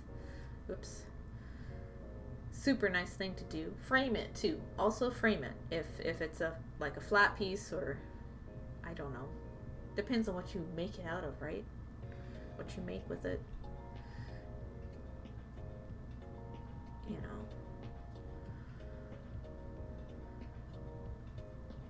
Because I have several pieces of my grandmother's that I had made for her when she was alive that I now own as a way to remember her, you know. I really, really wanted this one necklace that I had made for her. One she wore all the time. It was like the best one of hers that I'd made. I really, really wanted that, you know. And when we were at her house, you know, before the viewing, like, a few of my sisters were just wandering around the house, remembering things, you know, sort of wanting them as well, but and I was looking for the necklace, right? My grandma had just passed away from old age. She had Alzheimer's and Parkinson's both, and she was in her late 80s. I never did find it, and then we went to the viewing later that night, and it turns out my mom had actually dressed her and chosen a nice outfit, you know. Well, Mom didn't dress her, you know, but Mom had chosen the outfit for her to be dressed in, and it was a nice outfit, and the necklace was there, and I'm like, she's gonna be buried in it. And like, I hadn't cried that whole trip, even like after like the service the next day, but like at the viewing I cried. It was so sad and super sentimental, and it's just like, my mom gets to wear my necklace forever. That's great.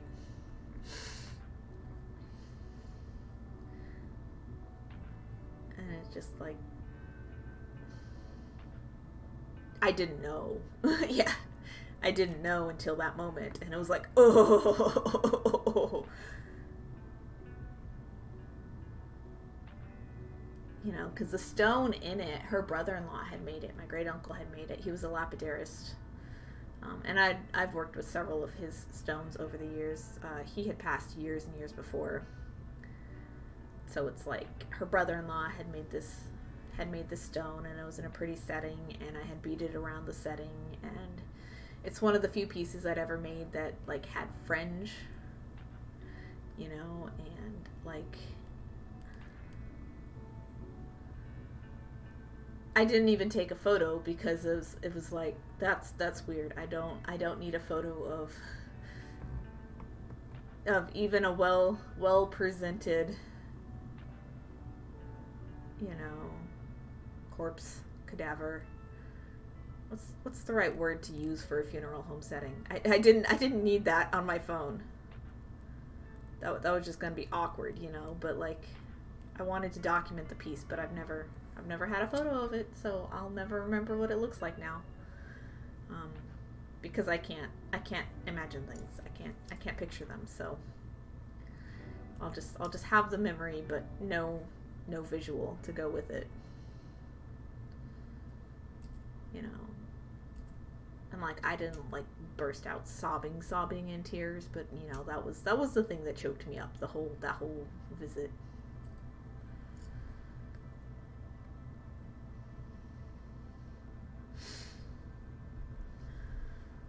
It was that's what made me catch my breath. It was, oh no, what? Okay, one more. Last one. This is the first one I wove today. The red one. Woo! I can do this. How long we got? Got like 14 minutes. I can maybe do it. We'll see. I'm gonna need to get dinner after this. I'm getting tired. I also took a Benadryl, so that's making me sleepy. But sleepy equals hungry for my body a lot. So I think I need to try food before trying a nap. Sometimes too much food will make me want a nap, in which case I know that I am sleepy as well. But if I have no sleepies after food, then I just needed food.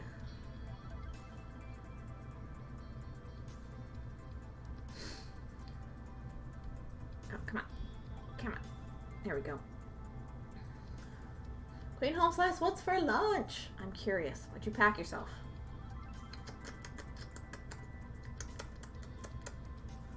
Foods.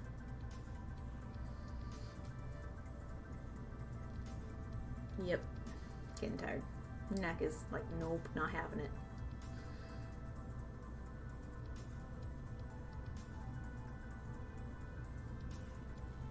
Catching on the upholstery thread, and I don't want to.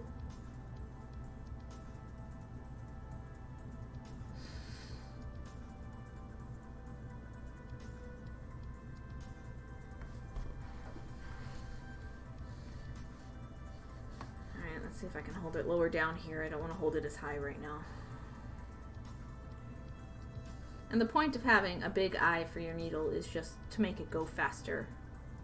Like if this was beading thread instead of upholstery thread, I would still have a needle with a large eye. You know, you don't want to spend an excessive amount of time rethreading needles.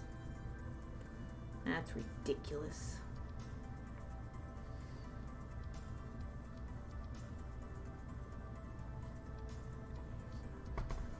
Chicken and sausage jambalaya.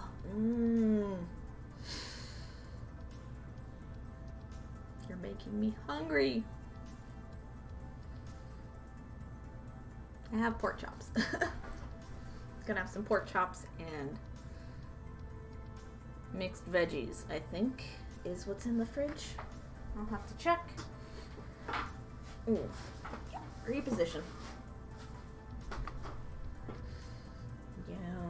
Yum. But I haven't had jambalaya in. I know I've had it, but I don't know when or where. I think my sister made some at times. It's not something I've ever made myself.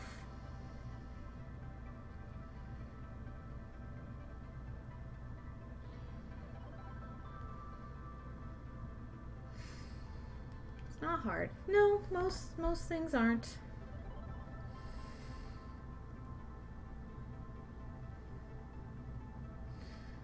Biggest thing is not burning your roux. Yeah, that would suck. That would pretty much suck. I don't think I've ever made a roux. I am out of practice cooking. I will freely admit that. Ixo does all the cooking here. I do all the yard work. It balances itself out. I do some baking when I have like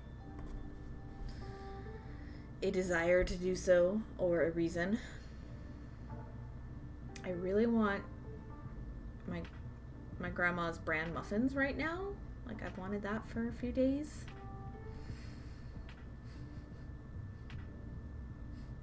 I have a really bad sense of smell. Nothing COVID related. I've always had a bad sense of smell. I think Ixo's cooking something, but the door's closed. But like things come in through the vents at times. He said yesterday something about homemade bread. I'm like, gimme. So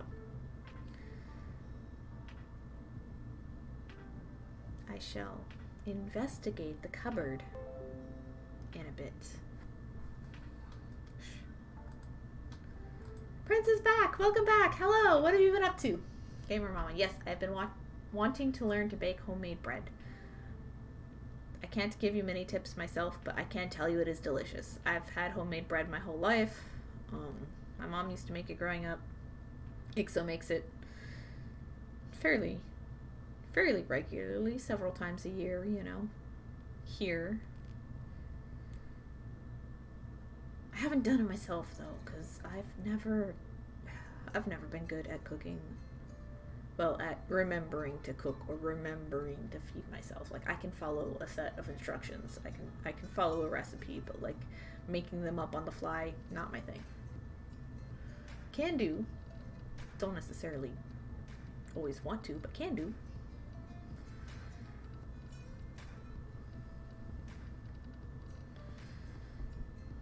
Can cook, just don't. That's my status as far as cooking. Can cook, just don't. I do the dishes and the laundry and the yard work. I absolutely believe it's a fair trade.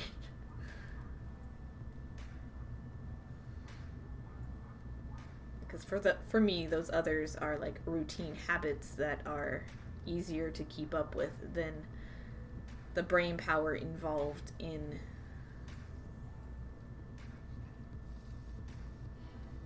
shopping and cooking both, you know? Like, that's just me, though.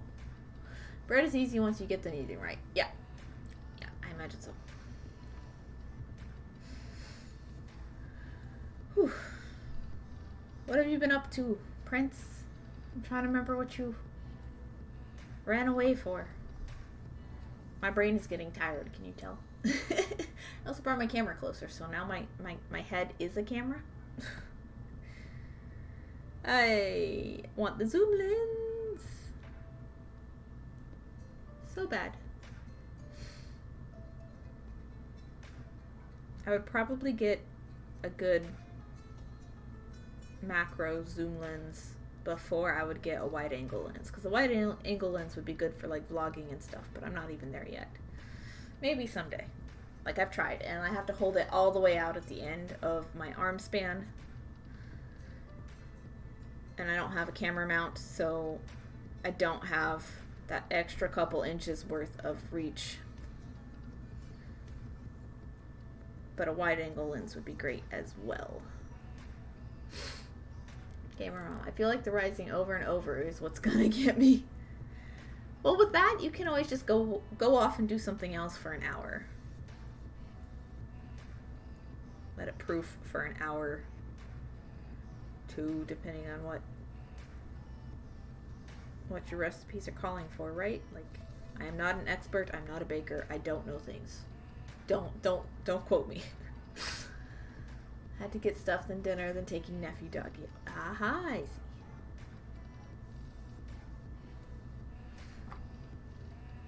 Mama Rita! Rita, hello! How are you today, friend?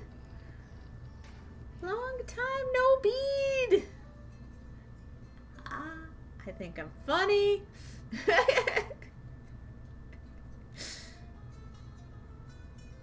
Welcome. We're making dominoes. Not pizza. I wish I'm hungry. That's why I'm thinking pizza. But also brand names. Yay. No, actual dominoes. I am making the tag bracelet by Sharon Bateman. It's actually the cover project. It's covered in library loan stickers though, so let me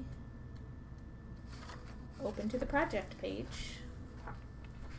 Oh, there you go. Close enough. I'm not going to zoom out. But this bracelet is button and loop closure bracelet with lots of little teeny tags on it. And this is the reason that I've checked this book out twice. Well, it's part of the reason. The real reason I've checked this book out twice is for the technique section, which is phenomenal and something everybody should know. This image in particular, it's a technique that is good to know and should be absolutely spread around the beading world as much as it should. It's what I'm doing right now. But yeah, there's plenty of awesome projects in this book. I like this one too. This one's nice. Super beautiful. But yeah, this is a Sharon Bateman book. I absolutely love it. This is a book I would want to own as a physical copy one day. I can't stress that enough. Like, this is something I want to own. You're great. Awesome. Good to hear. Ew, please not the pizza. Yuck. I know you don't like Domino's. I'm sorry. I love the kicker sauce, though. Like, that's the reason to go to Domino's for me, is the kicker sauce. Like, you just can't find anything quite like it. Like, I've looked at substitutes and stuff, and, like, Frank's hot sauce is kind of close, but not quite there. So, like, I'm a kind of person that would go in just for a condiment, you know. I'd go to a movie theater just for popcorn if I wanted to.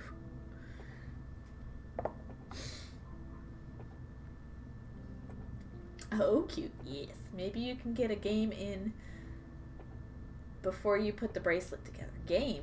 What do you mean? What kind of game? I like dominoes. Oh, of the dominoes. Yeah, there'd be 2 full sets. I'm actually gonna... Now that I know, I wove these on the clover loom earlier this stream, the ones I'm working on. I'm actually going to weave them in as I go, so that the bracelet is building as I weave the dominoes on a separate loom. So the bracelet will be built on the standard loom. The dominoes are going to be built on the mini clover loom, which is what I used earlier. Getting a game in would be fun, but like... Then I'd have to ask Ixo to play a game, and I don't know that he'd sit down for a full one for me, so...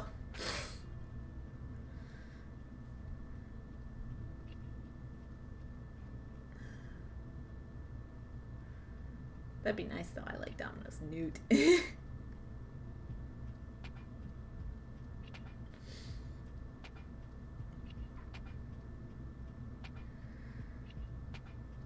Like, unless we did, like, a virtual game, you know.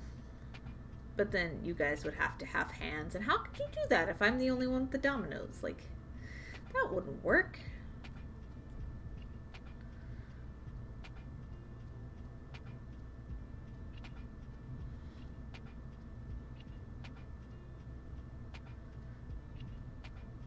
And, like, because they're double-sided, you can't really have a draw pile. Because the draw pile, you have the blank faces up, right? And you don't know what's underneath.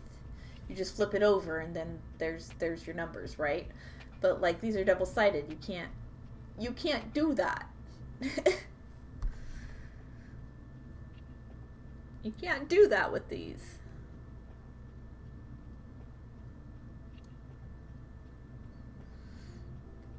This is the last side. Woohoo! These are the last threads I'm weaving in. Woohoo! Yeah, no, doing it on the clover loom, I ended up with longer warp threads than on the standard loom and cutting it in half. So that's really, really good. I'm very glad for that. I'll probably do them all on the clover loom. And then as I finish each one in future, I will weave it onto the bracelet, but I gotta start the bracelet, so.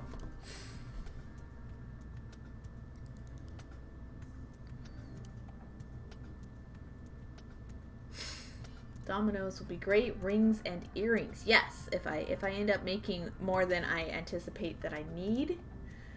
I anticipate needing 56.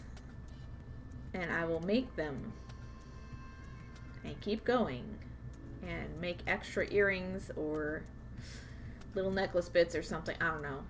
Or not, you know. It's very up in the air right now. But I could definitely see needing earrings to happen for sure. Earrings for sure. Frenzy, hello! That'd be the worst domino game ever. Everyone know your cards, so to speak, right? It's like, you know my hand. That's no fair. Also, Gamer Mom, I have a super wide bead loom now and like 3 to 4 total regular looms, including a wooden one. I'm pretty sure all from my aunt. Oh my gosh.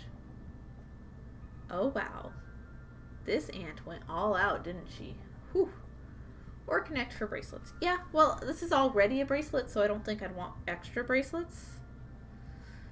Even in, like, different styles, but I don't know. But I think with the weaving on, the weaving the dominoes on as I go, I don't think I'll end up with too many, so I'll probably make a couple extra pairs for like earrings, like one in each color palette. So like 6 extra. And then call it good. Like I don't want to get super ambitious. I don't want to like go way too far past like what's realistic for me. Like I want to make the cool fun project and then move on to the next cool fun project, you know. Sometimes I like experimenting with options, you know, as a bouncing off point from an idea, but this is the idea. I don't need it to be a bouncing off point, not necessarily. That may change in the coming weeks. Ah, shit. Fuck.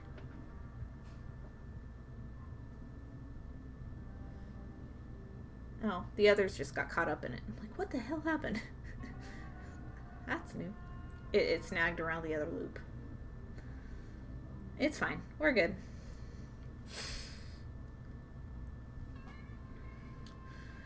Frenzy, unless you did a second one to put on the back of those. No. I'm not gonna... No. Like, I might make one 3-dimensional one for the toggle clasp. That's what I'm thinking. I'll make a double blank for the toggle clasp. But that's it. As far as front and back goes. Gamer Mama, like the wide one is like a huge panel.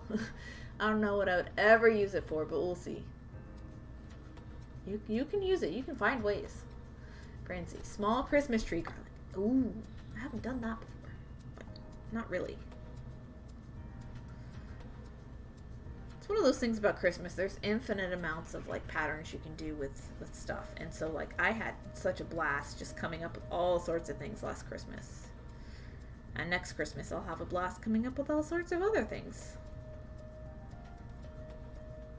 Maybe, I don't know, like this last year was the first time I ever like actually had to sit down and just like play with Christmas ideas, because it's the first like holiday season I didn't have to be in coffee in like I can't tell you how long, or just like in retail or coffee, and yeah, it was the first holiday season I wasn't employed at a job in forever. It was the most glorious one too. in that regard. Gamer Mama. There's a guy I like to chill and listen to when he's live on TikTok doing beadwork. He made a wallet, and that has my interest all embroidered. Ooh. Nice. Like a bead embroidered wallet. I don't think I'd want to bead something that would get such heavy use like that, you know? Rita, oh, those are looming. Thought it was break stitch. No. This is loom. You can do these in square stitch. But for me, I prefer the texture difference of loom work. It's just my thing. And this is a bracelet for me. If this was a bracelet that I was like intending to sell to somebody, I would absolutely square stitch all of these, but I don't like the texture of square stitch in comparison, you know? I will use it. It's not my absolute favorite, but I will use it. Like, it is actually far faster for something this small to square stitch it than it is to loom it. And the bigger you get, the more it turns into it is far faster to loom it, including the time of weaving in or dealing with the threads, than it is to square stitch it. So, like, there's a threshold, and I think it's about at 3 inches is the size where you'd want to loom something. Or if it's like a really super complicated shape, it's worth your time to square stitch it even if it is big. Like Cool Crab. Cool Crab, I tried to loom him first, and that was a very, very complicated, very, very frustrating process in trying to weave in the ends for that. Like, I haven't rage quit things often, but I rage quit weaving in the ends for a loomed version of Cool Crab. It just didn't work. So I gave it a second attempt, and on the second attempt, I square stitched him, even though he was big, and that turned out way better. So, like, it really depends on the piece. Frenzy. Oh, wow, you broke it. You broke what? What did I break? Queen Home Slice Tama, I'm playing Animal Crossing right now, and I just shook a loom out of a tree. Did you really? You shook a loom out of a tree. What the heck? It knows. It really knows. Yeah, I want a cup of coffee. Go make yourself a cup of coffee. But first, ask yourself, what time do you want to go to sleep tonight?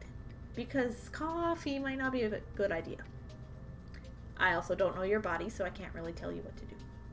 Which is good, because nobody needs anybody to tell them what to do for their own personal sleep hygiene.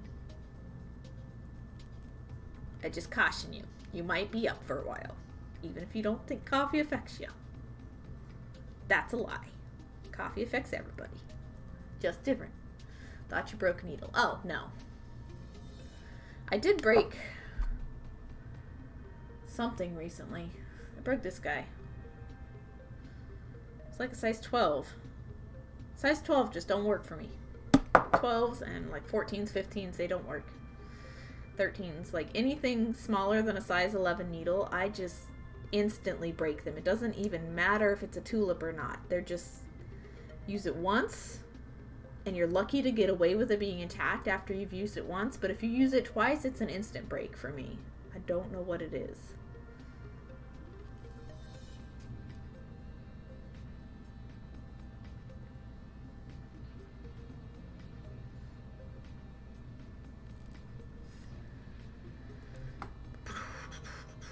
Gamer Mama, I have gotten my supply of graph paper books up, so that will be ready when I want to design my drawing.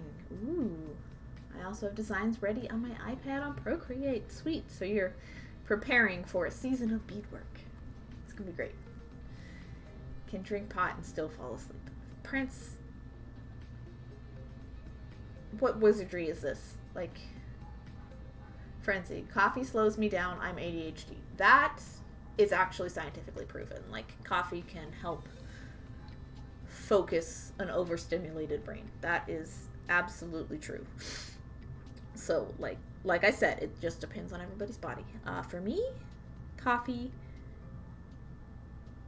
overstimulates me. Like, I have a much, much lower tolerance than the average person, and it's gotten lower because of the years I spent in coffee, not despite them.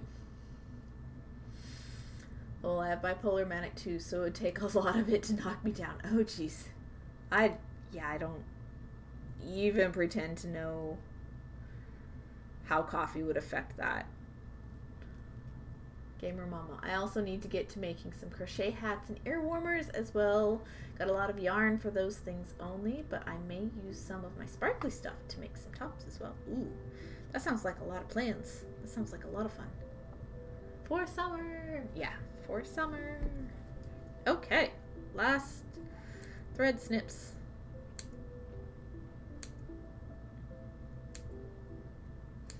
Ah, come on.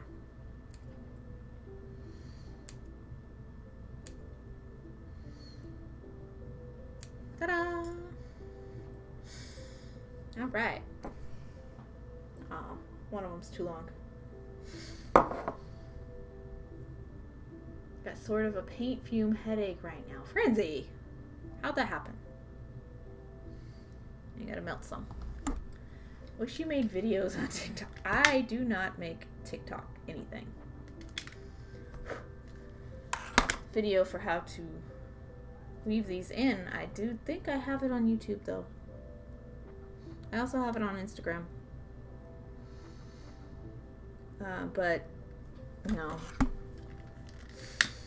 I haven't spent any time on TikTok other than direct links people have sent to me. And I'm okay with that. That is my comfort level when it comes to TikTok. And the way they pay their artists is crap, so, like, no thanks. They have a fixed pool instead of a percentage pool, and so the more successful the platform is, the less successful the creators are. And until that changes, like, there's no real reason to even do anything. Because it's all based on view count, but if it's from a static pool, then you don't get any more money if you have a bigger following.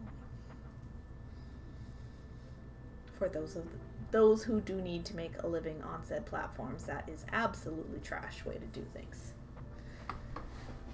Prince has fatigue problems. No! Gamer Mama, I didn't think I would either until I've gotten to looking at the crafting there. Yeah, I don't think I'll ever plan to get paid from them. I don't know. Honestly, I don't even want another social media right now. Like, I don't care. Like, I don't care to invest enough of my time into anything like that at the moment. Like, I haven't even posted on Instagram since, like, middle of December, and I don't care. BRB, going to go make a small cup. Gotcha. Gamer Mama, your beadwork would be wonderful there. Thank you for the compliment. I am happy with my beadwork here on Twitch. Not even to get paid by TikTok, but to get your work out there. My work is out there. My work has been out there all for years and years and years and years. And my best interaction for my work is on Twitch, and that's where I am happiest. Gamer Mama, it's awesome and beautiful, and more people need to see it. I love those dominoes. I do too. I love playing with them. Yay! Okay, I need to get my black thread out so that I can rewarp the loom for next time. I'm not going to weave today, but get this part done for the next time I pick it up, and that'll be good. Although I think I'm actually at 6 o'clock, aren't I? I'm past 6 o'clock. All right, so I'm going to set it aside then. I'll keep it out for next time. Ooh, but yeah, I love the dominoes too. Here we are. There's the table. All the things in progress. Our derp chicken. We showed her off earlier. But look how cool the dominoes even look from like far away. Look at it. You're so great. It's going to be such a fun bracelet. When is next stream? Next stream is Saturday. I don't put times on Saturday streams. It's just whenever I wake up. I am doing Saturday streams in the interim between me going back to the market. I'm waiting for the COVID numbers in town to go back down. So right now it's Tuesdays at 2 p.m. and Saturday at whenever I wake up and whenever I feel ready. So Saturday, it usually ends up being roughly around the same time anyway. I typically sleep until about the same time. So it could be like an hour or two difference away from that 2 p.m. Central Standard Time. Look great, thank you. Bye, Tam. I'm glad I could watch a little. Is your lunch break over? No. Well, I'm over, actually. I'm ready to see another glow stream. Yeah. Yeah, I need to pick a new glow project because the last one, this is what happened with it.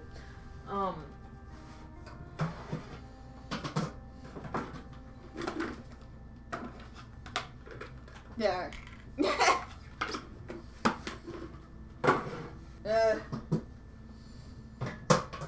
a glow project for such a long time. It initially started off as going to be a reversible bracelet. In the end, I needed to salvage some of these orange beads for another project that was a paid commission because I had run out. And in trying to find replacement beads in quantity, I could not find them in quantity, which would mean, you know, just a standard package multiple times over, which is far more costly. And they're Toho Eikos, so like the most expensive beads you can find in seed beads, and it's hard to find, and it's a glow bead. It just wasn't going to be worth it, and I was losing interest in the piece, so I just turned it into a funky ass ring or a napkin ring, or I don't know. I'm going funky ass ring.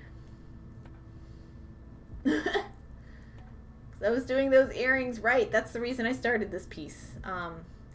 And that stitch actually ended up better in this piece.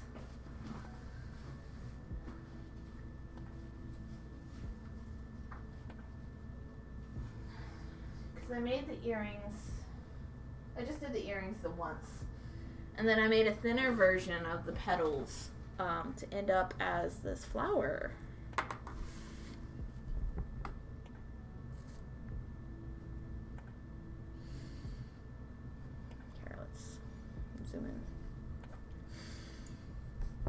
So I made a flower.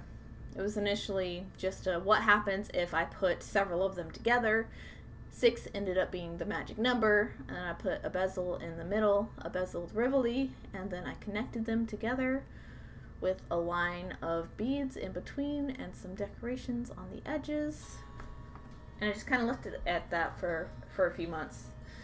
And then I came back, and in a different night, I put together a hair stick for it. So it will, I don't know if this is going to catch enough hair, but maybe. But obviously, like over a ponytail or something. Oh, let's see, can I get it in camera? Nope, nope, nope, nope, nope, nope, nope. Yep, there we are.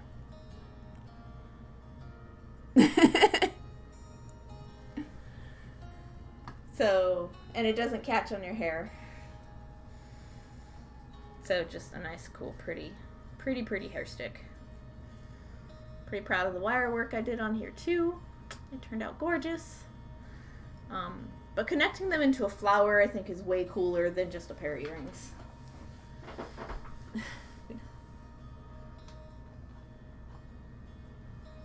I hate you lost interest. It happens. Like, I don't know. I just once I reach a level of frustration with a project, it just happens. Queen Home Slice. The glow thing would fit you. I don't know. It's pointy though. It points into weird parts on your hand, so it's like not like it'd be comfortable at all for anybody. I don't think. Like if it were designed a little different, maybe. Oh, I love that. Love that. Yeah. I'm very proud of it. Yeah, well, I was painting the trim for my hall and kitchen. Ooh. Right. You said you had a fumes headache, huh? Gamer Mama. I have a lot of the Rivolis. I think they are the Swarovski crystals. I can't say nor spell that. It's okay. This one is. I got it on clearance, you know, from when the stores were clearing them out. So I've never been much of a Swarovski Rivoli bezeling person, and I've done 1, 2, 3 now. I have one more. I have 4. I've been given some in the past that I didn't even bezel in. Like, 2 of the ones out of the 4 that I have now were given to me. And I bezeled them because I said I would, and this was one of them. And then 2 of my other recent finishes were also bezels. It's okay. They're just sparkly. That's all. That's really the only point. But I don't know.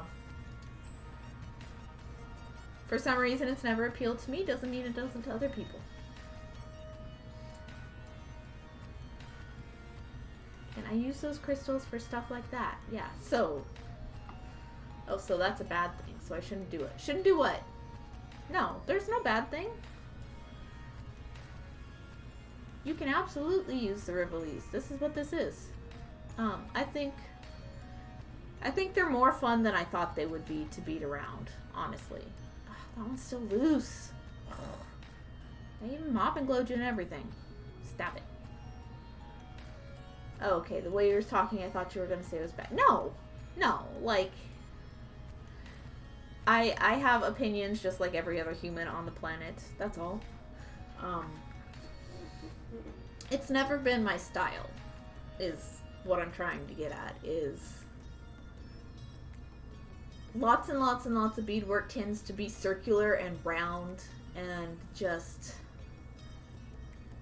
as I was learning to bead and seeing these projects in books and magazines and stuff, like, it just never appealed to me to make a beaded Rivoli. Also, like, as I was learning, I was also growing up and I didn't have the budget to purchase the materials. So, like, part of it was financial and part of it was lack of interest. And so, like, up until this last year, I have never bezeled one in my life, and I've been beading for like 20 years by this point.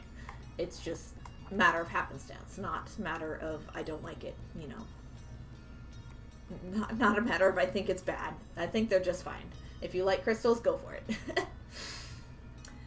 Well, go get some foods and investigate the bread smell. Have a great rest of your night. Yes, exactly. Exactly. Let's see if there's anybody else on live.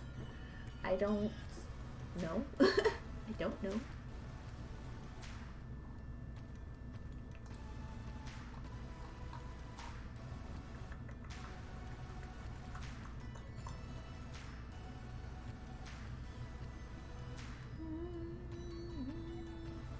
Sometimes I just follow random people because I get rated in, and then I'm like, who are these people? So I don't know any of these people. See, makers and crafting. Hello! Oh, I was about to come investigate. Come on to me, guys. Ooh, bell peppers. Oh, the peppers. Is this a salad? Oh!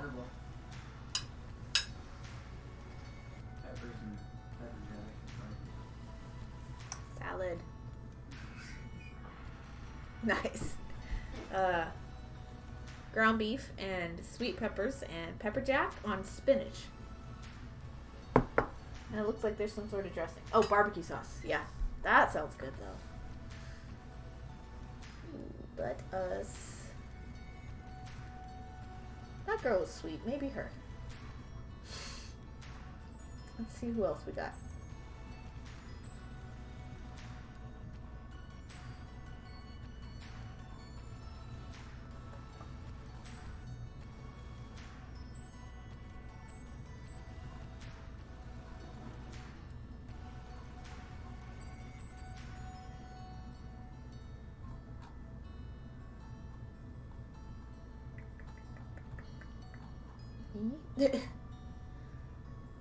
Got 13 and 24 triangles made on my box. Oh wow, you're speeding through it, Frenzy. That's amazing.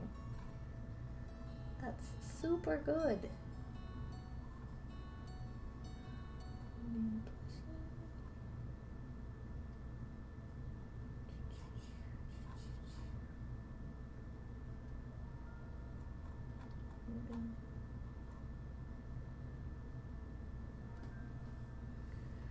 I think I have somebody we can go visit. I've rated her once before. I wasn't super active in her chat then, but she was super chill.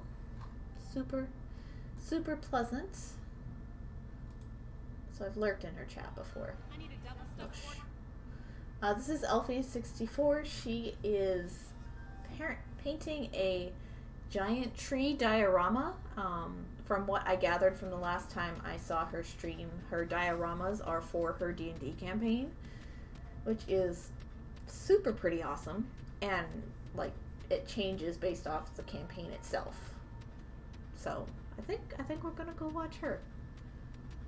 That was a pretty salad. I'd eat. Yeah.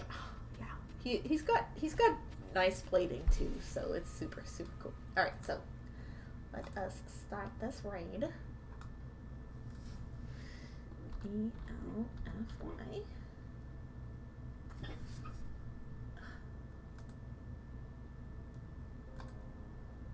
There we go.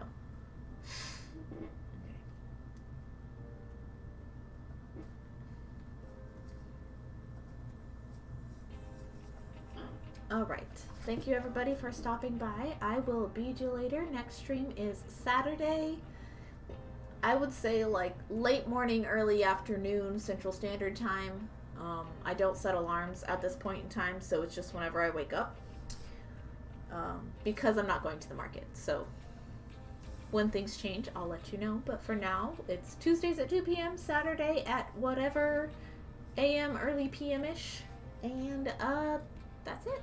I will bead you later. Sayonara, friendos.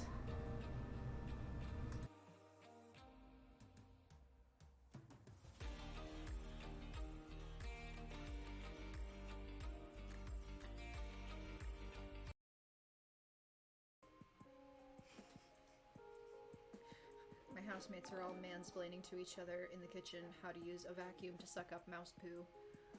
Oh my goodness! Vanishing Pearl, welcome!